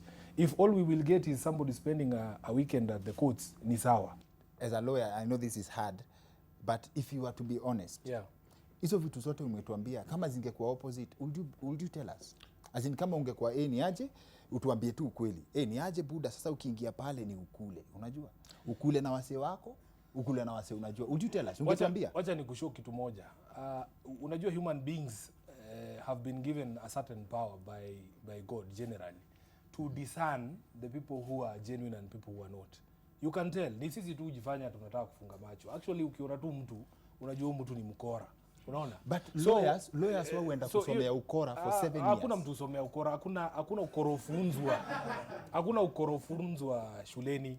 Let me just tell you the truth. Ukiangalia syllabus ya mawakili, hakuna ukora pale. Unaona? What you are taught is to have different views of the same idea or the same thing. Unaona? So you can argue for and against. That does not mean hiyo sio ukora. Ni example ya different versions. Huyo wakili mwenye anachukua file anaficha hakufunzwa shule. Huyo wakili mwenye anajifanya yeye ni mgonjwa ndiye asikuje kotini kesi kwa adjourned. Hiyo ni ukora yake mwenyewe. hakufunzwa na mama yake. Unanielewa? Okay. So msije mkachukua ile tabia mbaya ya wakili moja ama wengine mseme ni mawakili. Unacheki? Kuna over 10,000 lawyers in this country. Ukiangalia watu piga kelele social media ni kama tu watatu ama wawili. Wale watu misbehave ukienda unajua mawakili tuko na disciplinary committee. Okay. Wakili akisanya do yako unaweza kumstaki. And they are actually removed from practicing as lawyers. Kuna watu wao hujifanya mawakili juu pia raia wanaogopa kulipa bei ya wakili, wanaenda kuongea na maklak wale wanafanya kwa ofisi ya wakili. Na hiyo inauza watu. Na hiyo inauza watu. Unakuta mtu amekuharibia job juu yeye ni clerk, yeye si wakili. Alafu wanakuja kusema huyu wakili alikula pesa yangu. Unacheki? Yes. So we have a disciplinary committee ile unaweza staki wakili kama amekula pesa yako. Kama umemlipa na haja kulipa unaweza mstaki na anachukuliwa watu hutolewa. Every year LSK ina publishing list ya mawakili wenye wametolewa from practice. Ni kitu nafanyika. Okay. Wase wenye wanawatch kutoka home, notification gun kila mtu, please feel free to join the conversation. Use hashtag The Wicked Edition. Handles zangu ni Dr_Kingori on Twitter and Instagram, Dr. Kingori on Facebook, that's Dr. Kingori. Wewe pia uko active sana Twitter. Edwin Sifuna. Edwin Sifuna. Tupatie what you think, kama kuna hizo makesi za kuchezewa chafu, kama kuna mtu unajua kesi yake iko. We can extend this conversation kwa social media kwa sababu hii ni kitu ina affect kila mtu, si ndio? Yes. Haya, wapi makofi ya Edwin Sifuna? Asante sana. Asante sana kwa kukamisho yetu. Asante. Haya, sawa. Asante kwa kunialika. Haya, karibu sana tena na tena. Alafu before tumalize show, this Friday, leo jioni 7 p.m. Heartstrings Entertainment pale mi perform most of the time. Wako na play maze imeopen. Inaitwa Double Trouble. You can just buy a ticket, kuja leta mtu, I trust you. Trust you me. It's real value for money. Endo uone mali comedy sasa inafanywa on another level.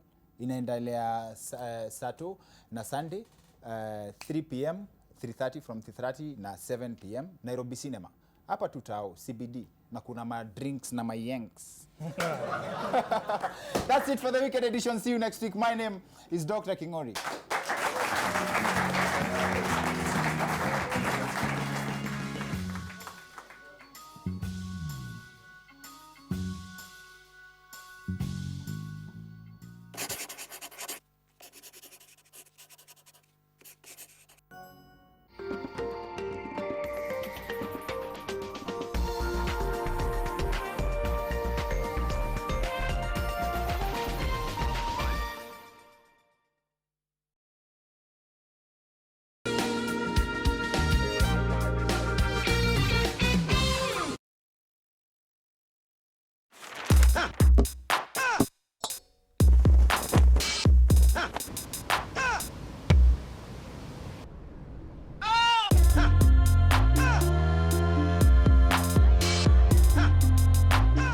The great taste of Blue Band is now packed with 6 vitamins and omega-3 and 6 for growing kids, making it more nutritious, delicious, and easier to spread.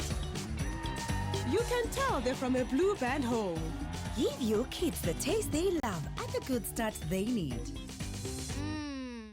UNICAF University is here.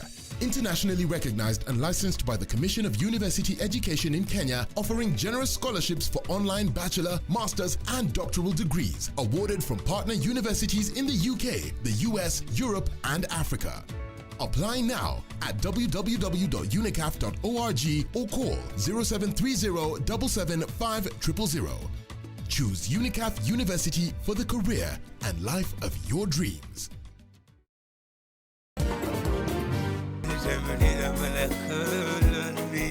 My phone is waiting. Call on me anytime you want to. Call on me, my brother. I got you. We grew together from way back when he was 9 and I was 10. He used to be my next door neighbor. We even used to call his Papa Kenyatta.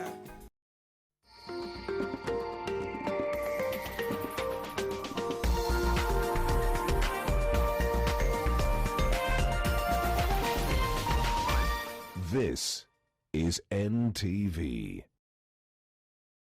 The Trend, in association with Oppo Reno. Further your vision.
TTTT at the Trend Live. We're coming to you live from the Westgate Shopping Mall. Super excited. All right, so now for a few days now, the Westgate Shopping Mall has been hosting an amazing automotive event showcasing all of the cars that you'd want. All of them, affordable ones, you know, the ones that are going to be on budget. If you're trying to change your car, you're thinking of upgrading, or even just so that you can know in future, this is the car that I want. You know, this is where you want to come. So it's going on up until the 4th. So please do make your way here tomorrow. All right. So now, as you can see all around us, cars. Terence and Cindy are here. And where is Anita? What is Anita doing in that car? You didn't tell her the show started? Hey. I just had to go and check what the interior looks like just to confirm when it gets to my house, it looks exactly how it looks now. Sana sana. Yes. Pale.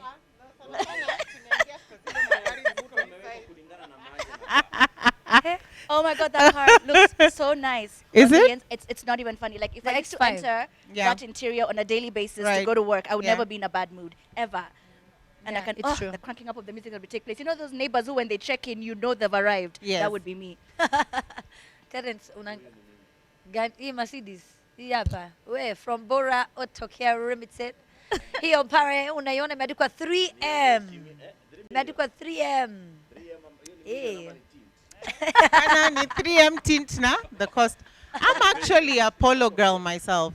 Nice, short and sweet. That's the kind of car I like.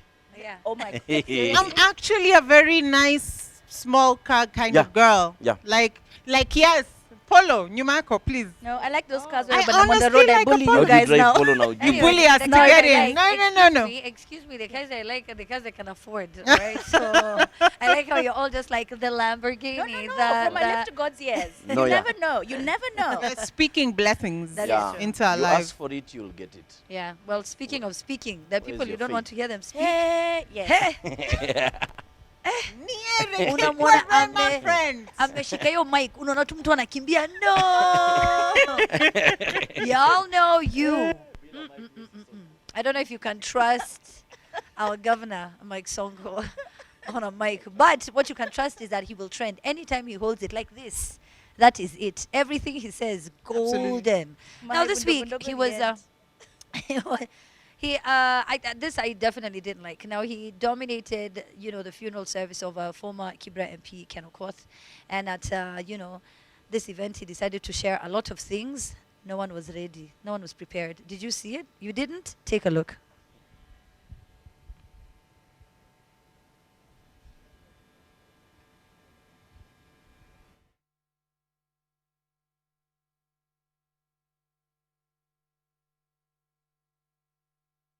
Mwaka wa 2013 Ken aliponialika kufanya medical camp pale Kibra. Hiyo ilikuwa ni medical camp ya Sonko Rescue Team. Kulikuwa na manases warembo wa Sonko Rescue Team.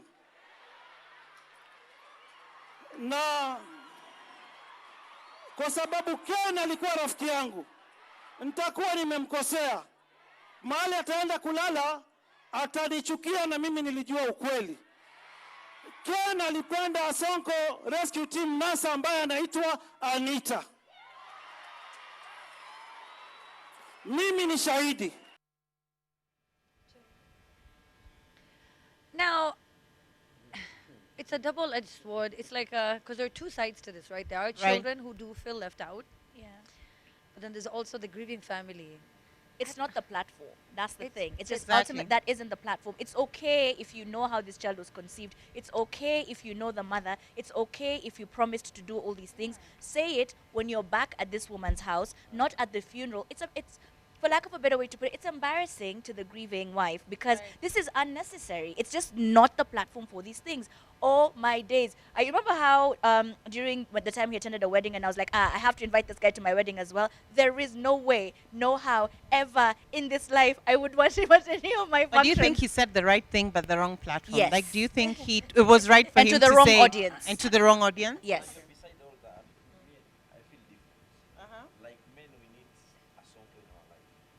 To call you out.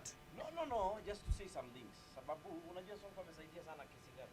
Sasa badala ya msichana akuje baadaye afile kesi aseme you know, like trying to prove that mtoto wako Sonko may make it easy. So he's the first witness to that. Beside the platform, but we all need that because I know of few on a very serious note. I know of few families that I know of few families. Would you like this one as well? Yeah, I know of few families that have really suffered because baba alikufa na hakusema chochote. Lakini nyinyi wanaume. No. Si wanaume. No, I'm telling to all men out there, you need someone to confide in. Ule utakwambia buda in case kaende mbaya. Anita nakuwaga wangu, Amina ni wangu, Cindy ako na mtoto wangu.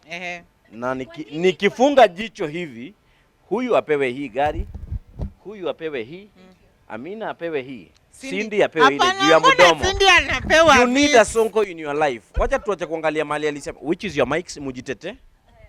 No, but seriously, which is yours? Nini na Machali, before you pass on, why can't you declare your wealth and sit the family together and say, you're my wife through matrimonial law, you are my wife through customary law. Let's sit together and agree. Why do you wait until funerals for people to bicker over you? First of all, there are two things. Wait. There are two angles, first of all. Let's start with, don't sleep with a married man unless, you know, he's also proposed to you. There's nothing wrong with being a second wife. Dunia imetaruka. Tuache na hizo vitu, don't sleep with kwa nini unataka tu, don't sleep with? You umesema married man whatever. Yeah. See, you can still do it legally so that now exactly proclaim it so that if you're polygamous, we know he passed on, he had 2 wives. But let the obituary not say 1 wife, and then another wife comes out of the woodwork, and then she says, no, I'm the second wife. But why does she have to wait as well until the funeral? That's all I'm asking. There are a lot of fears. Why don't you just make plans for this woman in such a way where you tell her, listen, if I've kept you a secret for 25 years, remain a secret for the next 25 years. And here's how I'm sheltering you. But okay, what about the child? Do you know how it feels like for the child to be left out all of their lives? It's a bit, it's so unfair. So Sonko was right. Whatever he no, did but was not in the way he did it. Definitely not the time, the place, the stage. People were so happy. What were they cheering? I was so confused. He was cheering because Sonko is speaking on behalf of many. No. Many who are cheering were especially men because wanajua kuna kasiri kangu na ngoja kasemwe. Ni nani atakasema? Then you say it yourself. I'm so confused. Why are you looking for a song? See, like this, the way you're speaking now with this mic. Sema sahi. Niseme aje? Tujue sahi. Ambia sahi, unataka kuambia nini mama nani? No, aisema si mimi niseme, ni rafiki yangu atasema. You can't say some things. You need someone to say those things. Write a will, do something. Just don't leave this woman in a situation where she has to come after you're dead to ask to start saying, oh, you know, it was also I'm Unajiulizanga kwa nini watu andika will mwisho? Now there's a spanner in this works because you know there were pictures doing around, so these are real receipts that the mother of the child was known to the family. The family knew her. She was part of family events. The mother knew her. There's even a picture of her with the mother. There are pictures of them together. So I'm also baffled as to why this is all nice and cozy, but when, you know, he passes on, all of a sudden, they're sidelining. So I also feel in that element, it's good for the family to sit together and agree and discuss. Like some politicians came after, I think it was Right Honorable Raila Odinga, who said, let the family sit together and discuss. But since we started off with the top of Sonko revealing this secret in a public forum, I agree it was not the right forum. But I it was the right thing. I agree that it was the right thing, because if the family knew about her and she had been accepted before, it's very unfair that when he passes on, now all of a sudden you decide she doesn't exist. But you see, something else that's also very unfair is that he's not even 6 feet under yet. Right. And now all the headlines just read, you know, something about his very private affair. If we're going to be talking about him as well, why can't we talk? You know, I would appreciate it if we also continued celebrating everything that he did, all the lives that he changed, and you know, Which because is we're what happens tainting with his almost image as every well. prominent person who dies these days. The second they die, in a span of a week, there's somebody's going to pop up from the woodworks and say, actually, and you're just like, guys, you need to have provisions. Actually, for which is these women. why, and in fact, did you guys miss when Sonko said, I have a second wife? He was just, Yeah, I was just trying. for a way to drop, because you know, they say if you say something bigger, yeah. But you ask yourself why wanakujanga mapema, why they come immediately. Because kama itasemwa hapo utatokwa. Familia ni zile zile, watakuruka. Unaona sasa ukisema hivi kwa public, Kenya ndio imeona na Kenya becomes your first witness. Which brings me back to my original point. As men, polygamy is legal in Kenya. There is the matrimonial law and customary law enshrined in our constitution. If you're going to have a second wife, whether it is 10, 15, 20 years after marriage, declare your wealth. Sit down and tell people you're number one, you're number two. These are the kids from number one, these are the kids from number two. I'm sure in Islam it's allowed, yeah? Up to 4 wives, isn't it? So who are you telling? It's allowed. Yes. You tell your wife, your first so wife and her family. Alafu nikwambie. Tunaongea before, si nitajua. I'll always know that you You are want the to marry first 4 wife. wives. I come and tell you now I'm introducing Anita. No, but then I I'm mean introducing before, Cindy. no. Nyinyi wasichana nyinyi. I mean, there's some who actually, I'm looking as well for the second wife. It helps. Anyway, but there's also the 10 million who fall from parliament. Anyway, that I read somewhere in the paper, and I was like, how could that also just come up? Surely, the child also just wants to be recognized, you know, because it's. I'm telling you, you grow up, that kind of thing really does traumatize you, you know. Real quick before we're about to take a break. Oh, we're going on breaks. But what about also, if you know you're a klande, you're a second wife, you're a side chick, why don't you also make the necessary efforts to make sure you are known before the guy passes on? Because you're very comfortable thinking he's going to, you know, take care of you for a while, and anything can happen. So if you know you're dating a married man and you will eventually be a second wife or a klande or a side chick, you declare yourself. That is how you'll disappear. Or you deal with the consequences. That is how you'll disappear. Tunatuma declarations sahi hapo Twitter. I declare. Don't declare. No, mine is an example. You know those pictures where you only see the guy's arm hair, only the finger, the nail, the toe. Suddenly you see the sweater, the shoulder, the shoe. You don't go down, you see the whole. This one. This is the way of man. This one is also my man. Oh gosh. Oh my God. That's terrible. The hashtag is T. There are usually so many. At the Trend Live, we're gonna be back.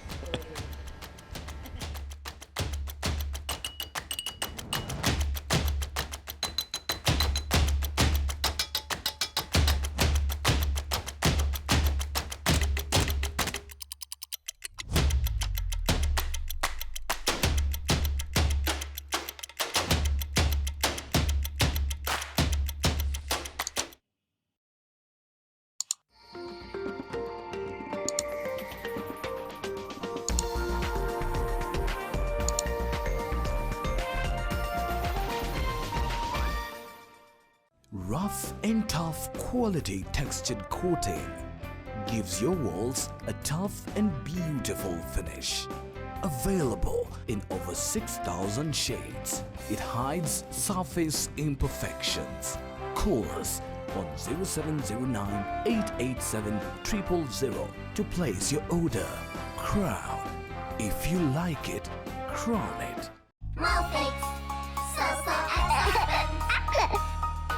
Look how happy my baby is. I tried different brands, but now I've discovered the world-famous Molfix and saw the difference. Let's see how absorbent Molfix is. Molfix, thanks to its ultra-absorbent particles, can keep more liquid than the other diaper brand, so you can use it comfortably all day long. All babies deserve a high-quality diaper. You should also try Molfix. Why are you filming, Mummy? To help people stop getting sick. People think the weather makes them sick. Actually, it's the germs. Dettol protects from up to 100 illness-causing germs, including the cold and flu virus. Hepatitis means inflammation of the liver. About 2.7 million Kenyans have hepatitis B virus, which is spread when blood or bodily fluids from an infected person enters the body of someone else. The virus is 100 times more infectious than HIV and can last for up to 7 days outside the body. Chronic hepatitis can cause liver failure and liver cancer. Get tested, get vaccinated. If infected, get the right treatment. We tested, and then to my surprise, she's like, you're HIV positive. Yeah. I'm only 16 years old. I'm required to get an A.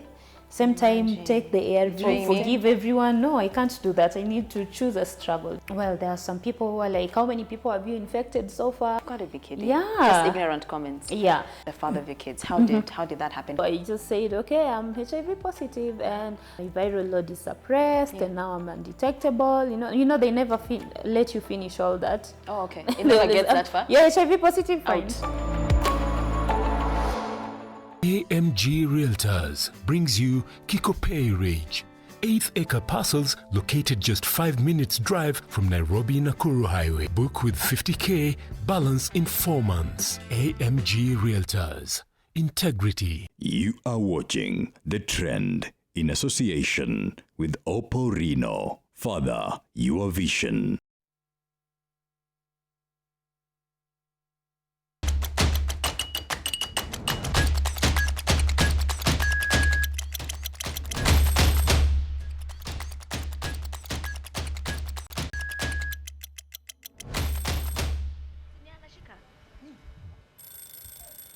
Nani apewe?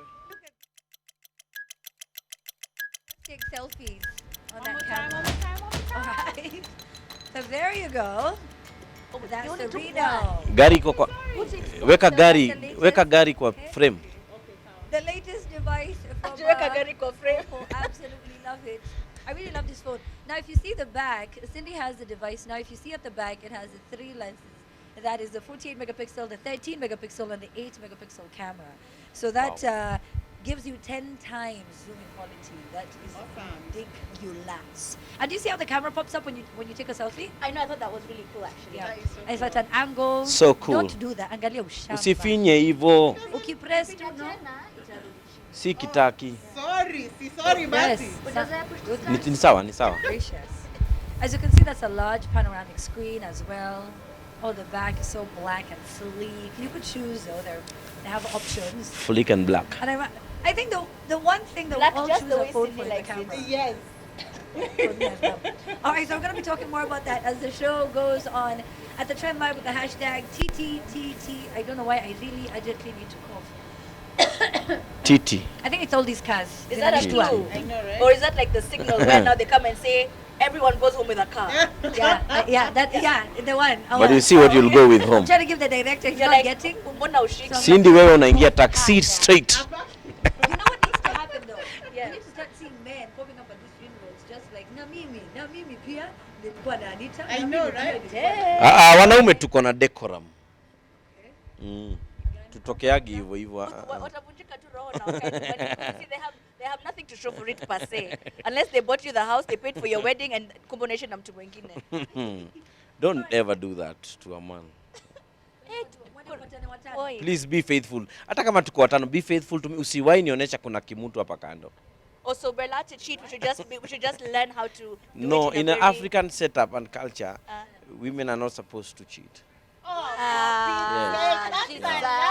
No, it came from our babus.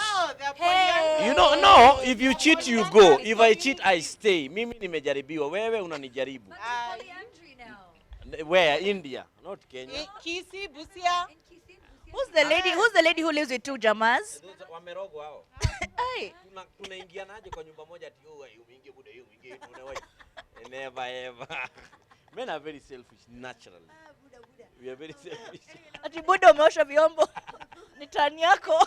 Buda umemhag, wacha nimhag. Never. Babu umemhag too tight sana, hata mimi wacha nimhag tighter. Anyway, you know what? We're going south. Listen. Now, from running Gikomba, I don't know if you guys saw this story. This is quite unfortunate. Now, from running Gikomba Market and all, the projects from, their country, there has always been a question of what exactly do we, as Kenya, what do we get from all that we offer the Chinese? Now, this week, they gave us some things that went missing, unfortunately, and we couldn't find them. Nothing in return, I guess. Anyway, now, a container labeled diplomatic goods was delivered to Parliament this past Tuesday by the Chinese government. Now, the goods expected were electronics, including projectors, laptops, and I don't know if this was an honest mistake, but once it got there, there was nothing. I think they were. Have you heard of a website called ebay.com? Yeah. Have you ever tried ordering anything from ebay.com? Have you seen what has arrived once you've done that ordering? What you ordered versus what you Yes, got? Yes. So I really feel that's something might have happened to this guys. There was that I ordered mirrors, like 7 of them. There was even dimensions, inches, everything. It was meant to cover an entire wall. When my delivery came, I went to the post office. I was expecting them to bring me boxes. I got an envelope. I was so confused. I thought they were. Honestly, I thought they were refunding me my money because maybe those mirrors were not available. There were small mirrors inside that envelope in the same shapes as the mirrors I ordered. Oh wow. I also feel like it's the same thing as, buying land online. Today I went to see a piece of land that was being promised. The picture had waterfalls, unicorns. Things were just, I get there. It is deep in the heart of Kajiado, deep in the interior. Picture ilikuwa inakaa very different, just on the road. Hotels are coming up. Amenities. All weather road. No elevator. Near the beach. Yeah, imagine in Kajiado. No, but if this container was going to the parliament, I think they were delivering void promises. As usual. That's going to happen. But let me ask you, why is China giving parliamentarians laptops? What's that about? What do they need them for? How? Yeah, what do they need them from? They're like, this relationship, there's SGR here, laptops. Why parliamentarians? Maybe in here They have a budget provision for all this equipment. So why are they being given? So Exactly. They have budget provisions for anything that they need. If they need to do any upholstery, why would they get donations of laptops from China? That is a scheme. Somebody sat down and told them, in Kenya. In Kenya, as MPs, we don't type anything. We have to type them out. So, kwa hiyo do, ongeza ya kutoa ya laptop. So, wakaongeza ya kutoa ya laptop and they disappeared. They are in somebody's shop right now. Being sold. Being sold very fast. why is Kenya like this? As in, it's reached a point where, but even when I see news that should be as shocking as that, I'm just like, I'm like, but it's Kenya. As in, I don't think there's anything else our parliamentarians can do that would make me go. Nowadays, I'm just like, okay. Yeah. Which should not be how we're supposed to be. Yeah. You know what I mean? Like we shouldn't have reached the point where we're just complacent to the idea of mediocrity, and we're just like, no, but that's how they are. Yeah. And then come 2022, we'll be like, we'll go vote for you again. Very early in the morning. Yeah. So sad. Uchapwe na baridi ukule But why githeri are and we then you still get them tolerating again. Chinese? Who? Wa China. What do you mean? They were about to get an entire village of their own. Mimi naona ni kama Kenya imeuzwa. Which county was this that wanted? Was it Meru or Embu? Meru or Embu? Yote. There was a county that wanted Yes. an estate for the Chinese. Like a Chinese village. Cindy, you have no microphone. I'm confused. So, as to how you're just shouting. Oh, sorry. It was meant to be something to do with tourism. Do you remember we talked about a couple of weeks ago? I think it was Meru or Embu. But they're really occupying the sides of Syokimau and What do you mean? Kilimani is theirs. Half the buildings in Kilimani. In 3 years watakuwa naongea Kikuyu hapa hivi mutachanganikiwa sana. Hata saizi kuna watoi Jaden Wu. Liam Wa. Wow, Geshi. It's to the point where they even want to add the Chinese language to be compulsory in the curriculum for students in our schools. And I'm like, how now, brown cow? Was it in Zimbabwe that they have their own, the publications? Yeah. It's moving. All right, so now something that did shock people, though, was this picture that, I don't know if you saw it. Now, wengine wanasema hii picha yani ya DP na bibi yake kidogo, yaleta shida. All right, so now William Ruto launched a national prayer altar at his Karen home. And Kenyans cannot have enough of this picture of Mama Rachel's pose while she was greeting the DP. Did you see it? No, the picture was... Yeah. She was What is surprising you guys? No, that's how my wife greets me. What's Kalenjins are very submissive. Mimi si nimekuja Not kwenye like my sijamwona central- akisalimia hivyo. Ah, In fact, ananisalimia- aliku high wewe five. ni dem. Mimi ananisalimianga hivyo. Not like akina Anita Central people. Ati ndio kuigia. Oh, President Kingston, ndio huyu, ndio anaigia. Okay, all Mumeshidaje? right. They are very submissive. I don't know why you guys are surprised. Kales are very submissive. Even me, I even can't us, our say- community, Yeah, it's that's like exactly how we Maasais. greet. Sorry? My mother. Akina Duale, wewe I umetoka can kuna Duale? guarantee you, I have never seen. No. Oh, umefika? Okay. Tuone news haya. Ndio kuigia. Utakula sahi ama utaoga kwanza? No. No, Chakula my iko kwa Central people microwave. should learn from this. Ama Where? au kuleta chakula. Umekuwa umekuja. mchana mzima? Let me tell you, have you ever waited for someone to bring food and then they walk in and they have no food and then you ask them, what? Iko wapi food? And then they're expecting a greeting. No. Where's the food? There's no anger on earth as bad as that one.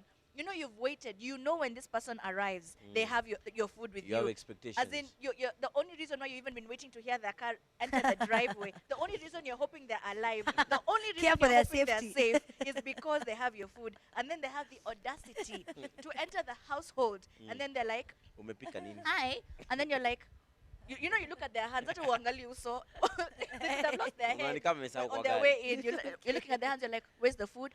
Which food? You're like, But there was nothing. So You're there was not nothing cute. wong with the greeting. I mean, I think it was really. No, I think it's fine. respectful. It was nice. There's some. I guess there's some people who that's how they are with how they, you know, I don't know, behave towards their better halves or just in Not general. people. Like in Uganda, they're very. But they say hi to you. They're halfway Wanapiga down. magoti. Some of them kneel. It's like Yeah. it's you Like never my do. sister's nanny. Kenyan It's so women are very shocking. proud. Da? You can't piga magoti and salimia Napiga mwanaume. kwanza ile kulala ati nitandike nitembe na Ese bedsheet wanalala. mimi kazi yangu tu ni Prostrate like when kutandika Jesus sasa comes. kusalimia hata kwa Sasa simu. Hey. Sasa utalala tutasalimiana aje? Patao. Where am I Kwa touching? simu. Mgongo, kichwa, Fanya hivi. unakusalimia. Choose We're the part to taking a touch break. and We're coming bless. back. You're watching TTTT. At the Trend Live is how you can tell us what you think about the topics that we are talking about. We're going to get back in a bit.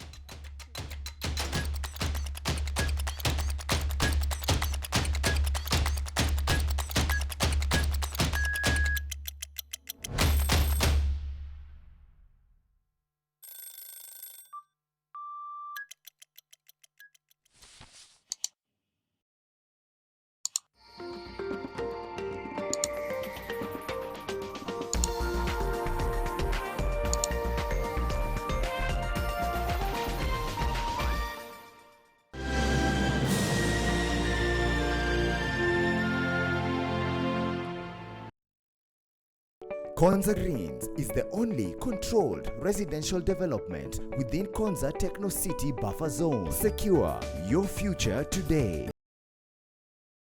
School of Business University of Nairobi, globally recognized and offering internationally accredited programs, invites applications for the September 2019 intake in the following postgraduate and undergraduate programs: Master in Business Administration, Master of Science in Marketing, Human Resources Management, Entrepreneurship and Innovations Management, Finance, Supply Chain Management, Operations and Technology Management, Bachelor of Commerce, Distance Learning, Bachelor of Science in Finance, Accounting, Operations and Supply Chain Management. Programs are offered in Mombasa and Kisumu campuses and selected programs at the Eldoret Learning Center. Apply online through application.uonbi.ac.ke and be the first to secure admission at the most prestigious university in sub-Saharan Africa. The University of Nairobi is a world-class university committed to scholarly excellence.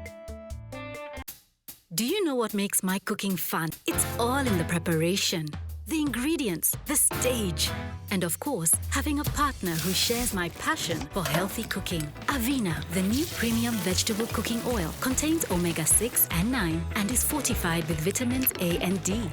Lunch! Which means that together, we make healthy and tasty meals. Thanks, partner. New Avena Premium Vegetable Cooking Oil. Now available in all leading stores.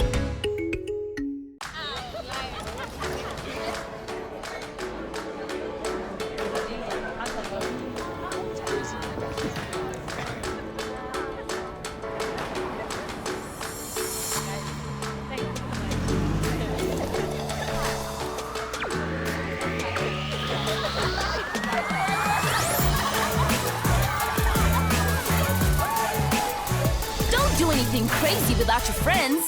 Drink Fanta. Taste fun. I told you to kick it more to the left. No, kick it higher.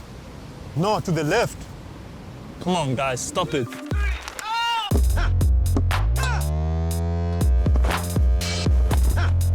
Remember the win.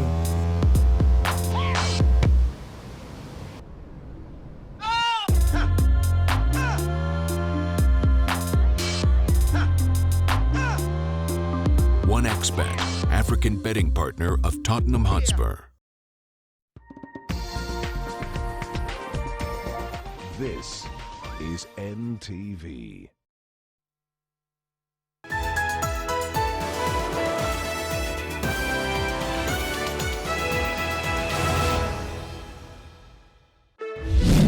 Tonight, Ken Okoth's cremation wish to be granted after an agreement was reached.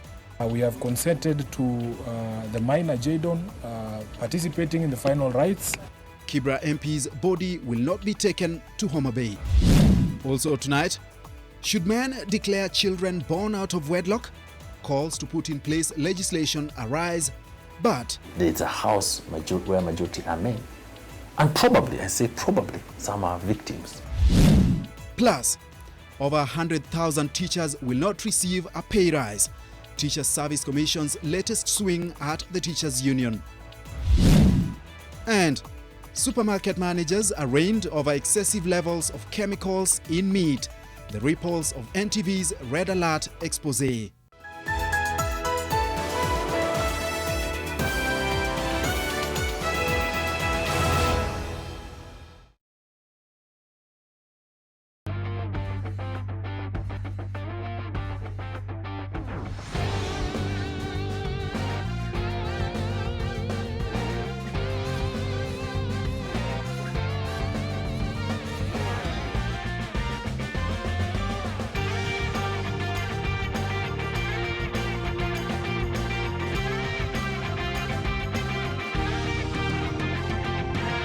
Super Loaf, slices of life.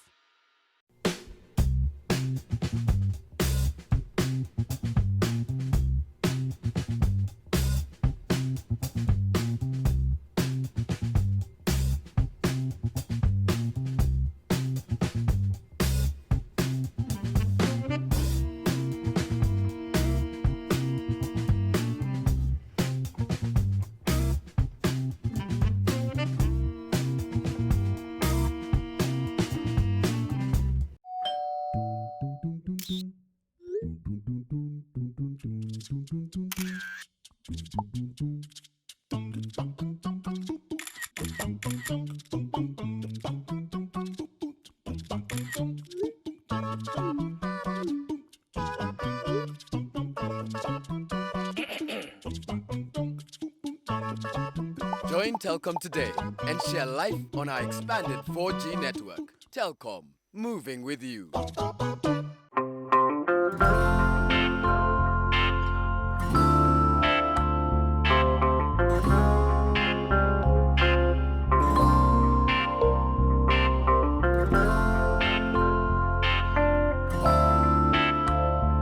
Discovered the world-famous Molfix and saw the difference. Let's see how absorbent Molfix is. Molfix, thanks to its ultra-absorbent particles, can keep more liquid than the other diaper brand, so you can use it comfortably all day long.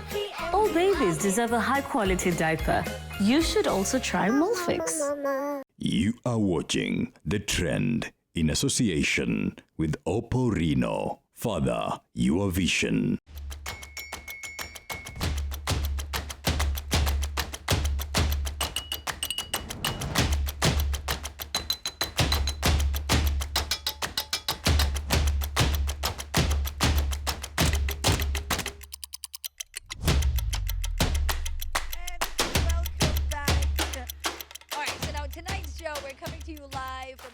Westgate Shopping Mall. As you can see, cars all around me. If you are one of those guys who goes on and on and on and on, my moti, you guy, my guy, walai, my guy, you're one of those guys, or you just generally love cars. It could be, whether it's an obsession or a fascination of just, the engineering behind some of these fascinating, incredible machines. You can come through and check it out. It's an amazing automotive event that's going to be taking place for the next few days. We want you to come in and see all of these cars. Everyone is telling Cindy to get that car behind her. Imagine even my realize ati ndio poa na wewe. Aki, speak blessings into my life. It's because you are in so many. It's very colorful, your outfit, and it it just. I look like I should just be. Yeah. I clearly didn't get the memo. Look at your outfit. Look at his outfit. Look at her outfit. No. Then, but because of the car behind you, Anita. But Terrence and Anita, don't they look like they should start a church and be called mom and dad? Exactly. Right behind the BMW X5. Give it a try. Give it a try. Mom and dad behind the kabla X5. nimkaribishe mke wangu.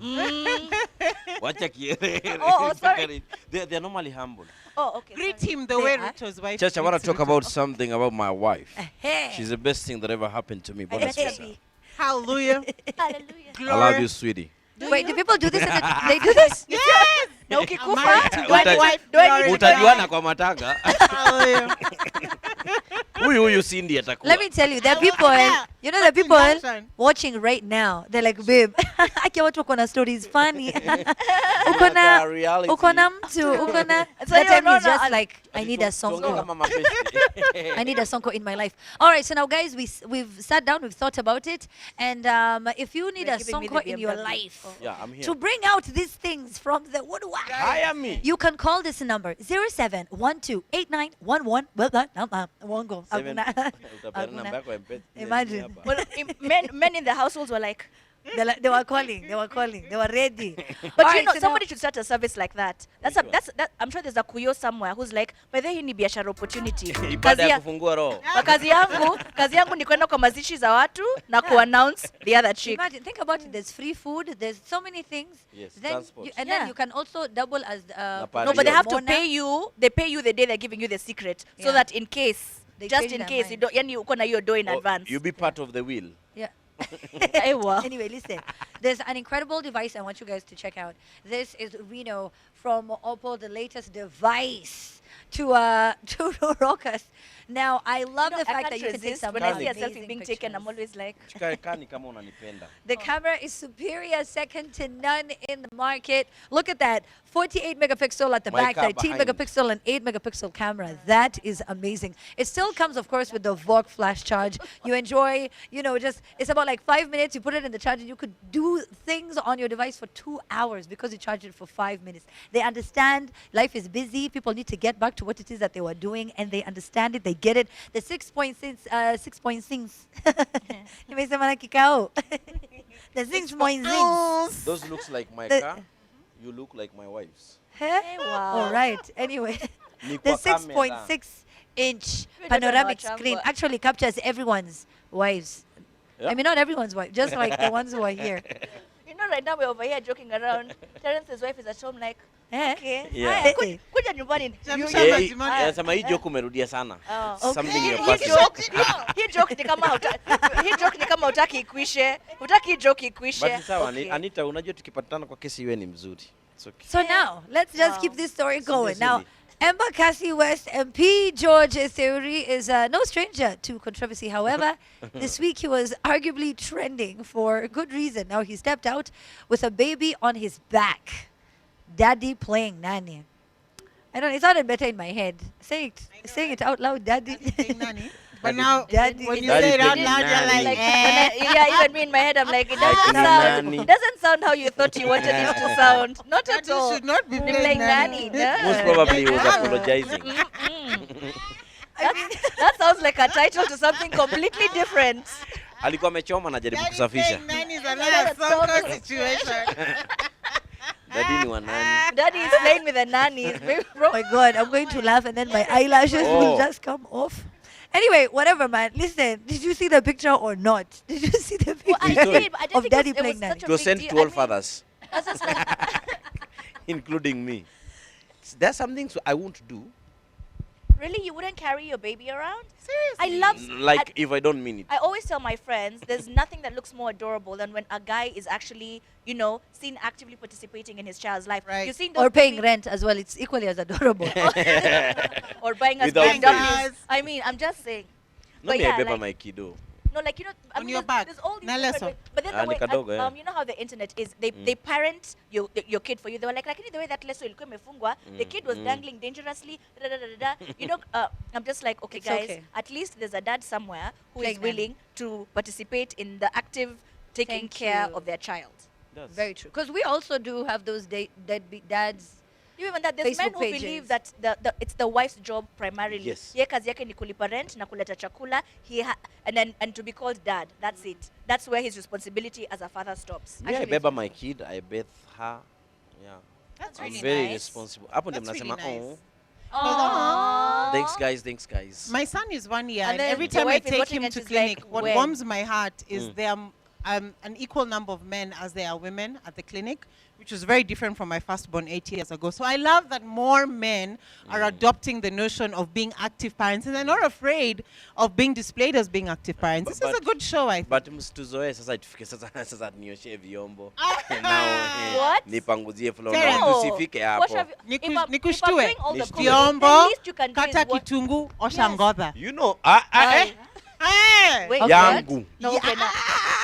Kwa nini? Kama Yako? naosha yako, unaosha yangu. Si tumeoana. Hapana. Wait, Sisi oane why hiyo are we design washing pia. each other's You know, underwear? you Just know, wash your own underwear. I don't want to see what you were up to the Men day have before. this notion when they marry you, they for marry better, you. for worse. Yes, to cook, clean, and wash their underwear. So There's a even level you of wash worse for the that wife. you- No. There's a level of What worse is that- wrong with you washing my underwear? Put it in the washing machine or wash it yourself. Ladies and gentlemen, Hapana, si kila mtu and ako na gentlemen, washing Really machine. digress. We started off on a very Guys, high note. guys, for and then better, I now don't we're know. on a very I low don't know note. if you guys saw. Why are you avoiding the worst? Excuse me, keep your Anita underwear to and yourself. Terence. Sorry. Clearly, that is a pet peeve that if you were gonna get married, that's This an is issue. we need an Munaweza inner discuss. solution when you're talking However, about innerwears. seeing as tuko na deni, umeona ile deni si tuko nayo kama nchi, ndio tuko hapa tuongelee juu ya underwear yenyu.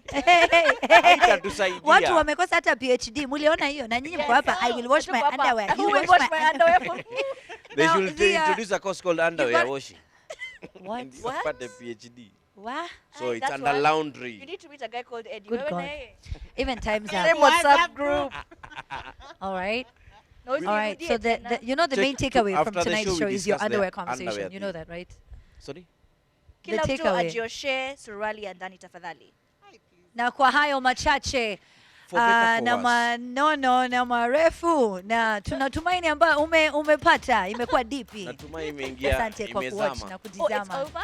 It's over. It's Thank you so over. much for watching. So we can continue arguing about the underwear. Yeah, wacha suruali.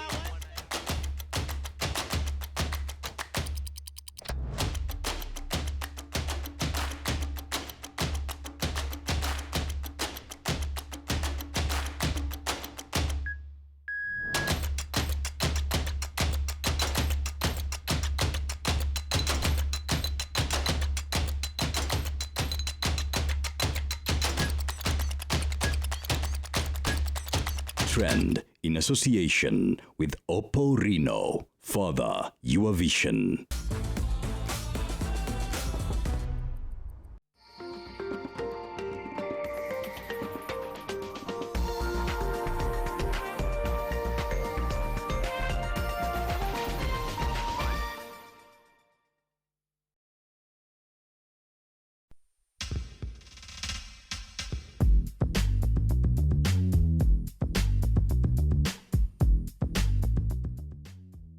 School of Business, University of Nairobi, globally recognized and offering internationally accredited programs, invites applications for the September 2019 intake in the following postgraduate and undergraduate programs: Master in Business Administration, Master of Science in Marketing, Human Resources Management, Entrepreneurship and Innovations Management, Finance, Supply Chain Management, Operations and Technology Management, Bachelor of Commerce, Bachelor Commerce Distance Learning, Bachelor of Science in in finance, accounting, operations and supply chain management. Programs are offered in Mombasa and Kisumu campuses and selected programs at the Eldoret Learning Center. Apply online through application.uonbi.ac.ke and be the first to secure admission at the most prestigious university in sub-Saharan Africa. The University of Nairobi is a world-class university committed